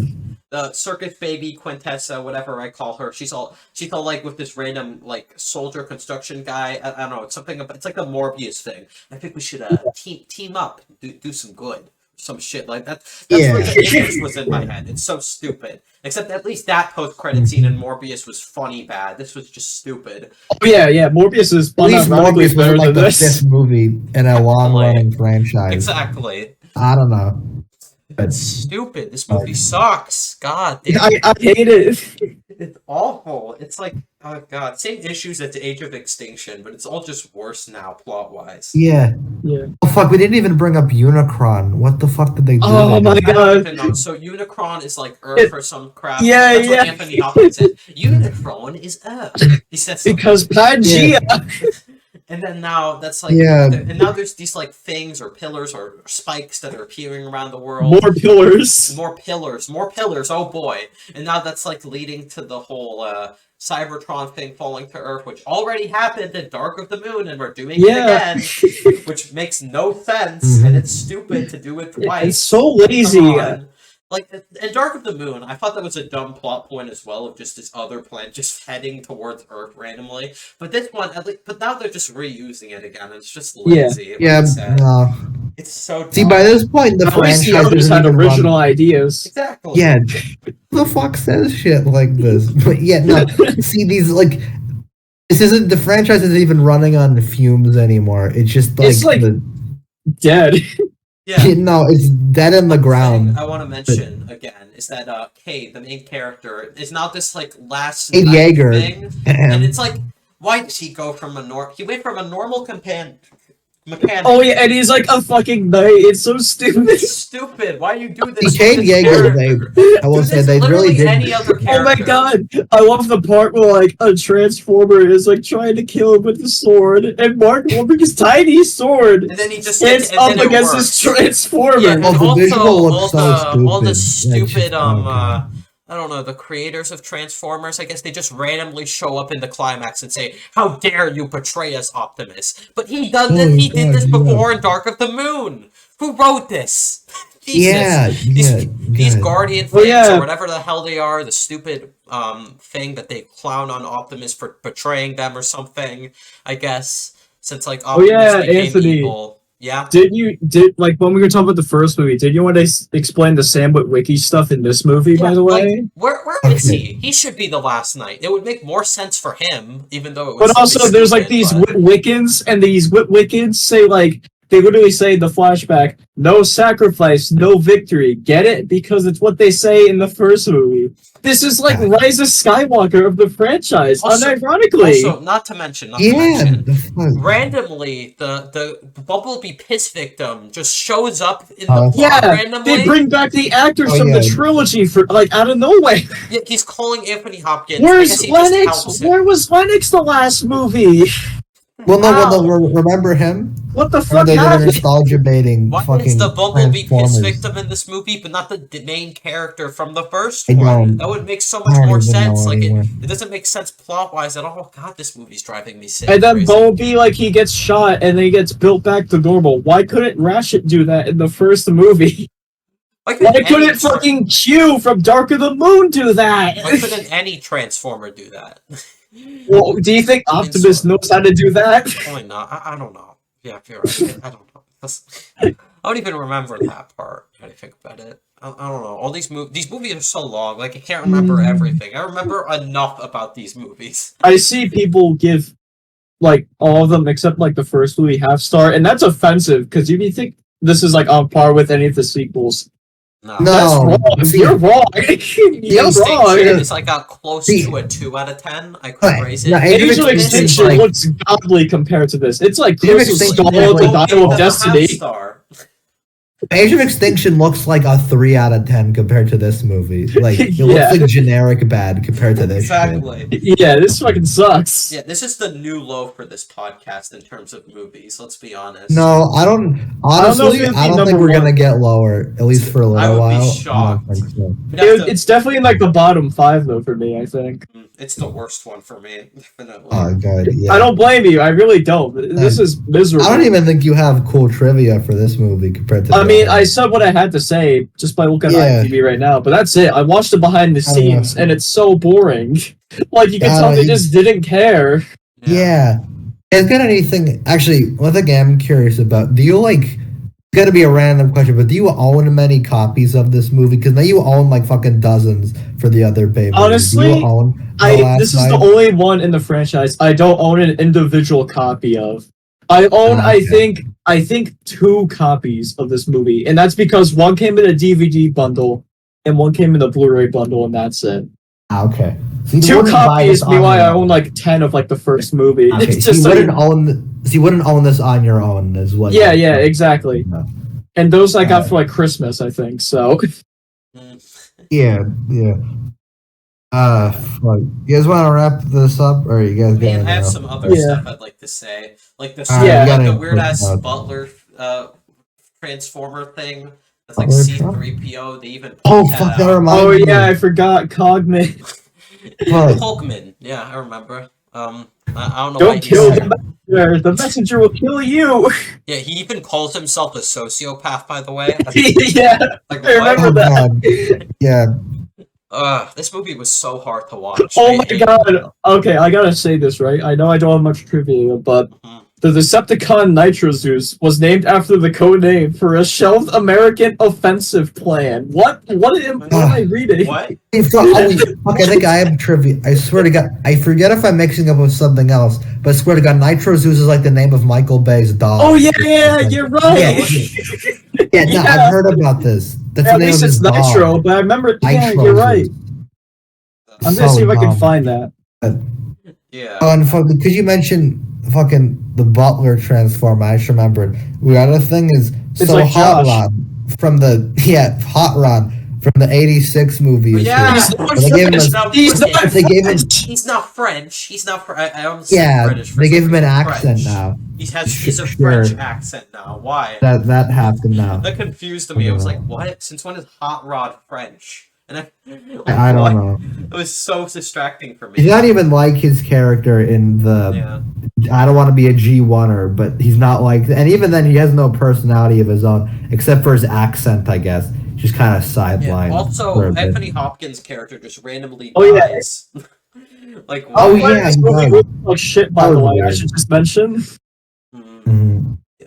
I don't know. he's like all black and he has like a stripe of orange. It sucks. Yeah, it's weird. This movie's so annoying. Like I said, the villain Quintessa is Yeah. just like she does nothing. All she does is hypnotize Prime, and then he gets cured after a stupid contrivance Yeah. will be, and then she's just there. Like they don't even explain. Even the everything soundtrack of this really. movie is terrible. Like in the fourth one, it's Oh, like yeah. whatever, but the soundtrack of this one, it's like AI, literally. I don't Yeah, even yeah, it's remember This really anything movie bad. about doesn't feel the like Bay soundtrack. made it. I don't even remember anything about it, to be honest. You know, I heard about how recently with the strike going on, how like AI would capture like extra like actors or whatever, and just Oh, use God. those. But point is though, I feel like they just did that with Michael Bay, and they just made this movie. Like honestly, It feels like it because honestly, as much as I make fun of Bay, this is not the stupid shit Bay does for the most part. It's just nonsense. it's just soulless Bay. Like even like the stupid stuff, it's not funny. It's just fucking yeah. Like there's like a joke of like Bombi having like a Siri voice. I hate this. I hate this. Oh god, it's so bad. It just means so much coming from you, who gives I Age of know. Extinction 5 stars out of enjoyment. Like you. Well, okay. Even though you Well, gave it people. like an Someone- actual 2, so like that is saying Yeah, something. like, When such well, a yeah. drastic, ironic rating change. But like that. let's Yeah. just be fair. I hate this way more than I'd hate like the worst of Age of Extinction. Let's keep that in mind. Sam, I don't even know if I have else to say. Just a scene with Definitely. Bumblebee I killing think I'm Nazis good. never being addressed was just so The mind-boggling. thing is, it's hard to say something about a The movie that Merlin doesn't have shit. much. What the fuck this? Oh, See- yeah, I don't know. There's like these And see, it's ancient weird 'cause all these- transformers that yeah. randomly return, and I don't they know. form like some Hydra dragon that appears in the climax. They shame Prime, but then they work for them. Uh-huh. It's so stupid. I don't Yeah, care. at See, least the even best thing is- especially. Oh yeah, you can say your last. So the best thing I is have this one more this had the thing. biggest budget I think out of the franchise Oh, somehow. of course, they just blew it all. Of But course. Yeah, and like this like made this made the least amount of money at least. So thank Christ. Thank Okay. Christ. Yeah. Also, there's Yeah, this, good. one last thing I want to mention is the stupid dialogue scene between Mark Wahlberg and his love interest, who's a pretty annoying character, who's just a She's I forgot she was British. even in she's this. British. God. She's like Oh, a friend God. of mine. Ew. I don't know. Fuck. But I don't know. There's like this awkward scene between them. They have like no chemistry. I don't care. No, no. Let's end it here. I'm just gonna end it. I don't know. I think my last not even a note, just like a conclusion thing on all these is see, I used to, like I talked about, I used to really hate these movies. I'd be like, these are the worst movies ever. When really, on rewatch, I grew a new appreciation for a Transformers 2007 and a Transformers Revenge of the Fallen. Not good movies, mind you, but I kind of enjoyed myself for at least those two. But then that makes me kind of hate this movie more because none of these movies were good. But I feel like you could kind of see they had a vision, a dumb vision, but there was a vision there. And even if you're a fan of the first three, this movie fucking sucks. Exactly. Yeah, it ruins everything. Yeah, what the fuck happened? It's just. Anyways, yeah, I'm giving. There's no excuse. At least like Revenge of the Fallen, it's like okay, you have to strike. Yeah. And then like Age of Extinction, he didn't want to make, and then the third one, like, did the third one have an excuse? I don't even know. The third one just more competence. Didn't really need an excuse. Yeah, that's true. But yeah, like, why is this one so bad? Besides the fact they didn't want to make it, like. Oh man. Anyways, I think it's time. I'm easy. We can move on to ratings. Let's just say 1 out of 10. Yeah, this is a 1. Yeah, this is a 1. One easy 1. We don't even need to describe it. We described it all. And just for spite, if I was doing by enjoyment, this would be like in the negatives, just so you know. Like, this isn't bottom 20, but this isn't like bottom 30 or 40 at least. Like this is fucking hate this. I have ever seen. This has trumped American Psycho 2 as my least favorite thing we talked about on the podcast. It's trumped Leprechaun Origins and American Psycho 2. Awful. Okay. Well, Leprechaun Origins isn't as bad as you say it is, but that's another can of worms. I mean, this one annoys me way more. Is it boring? I mean, I don't know. This movie just. I don't know. At least the Leprechaun wasn't there during Nazis. Okay, at least the Leprechaun. At least it's shorter. That's for sure. I mean, I've never. It's shorter. That's good. Great. It was as sluggish as this, but it was shorter. At least Leprechaun Origins had original ideas. Yeah. Sort of. Yeah. Well, Brian, who the fuck says shit like that? Anyways, guess we'll wrap it up. Thank you, Megatron. I'm free at last from talking about this. Thank you, Dayness, for coming on. You're welcome. Dayness, I couldn't think of a better guest to get on for these films. All of you. And you honor us with your bravery. Last but not least, before we say goodbye, I think I should read. Hold on, can I read it too? Can we all read it? Let's all just read it.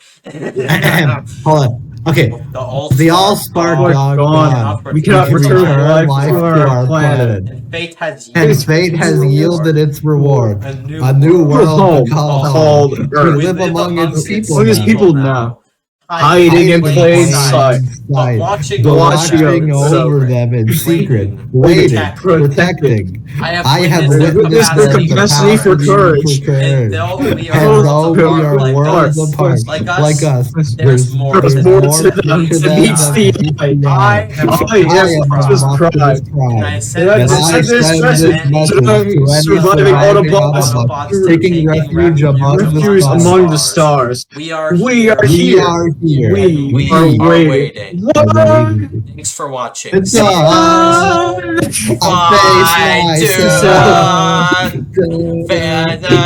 1. Bye-bye. See you guys.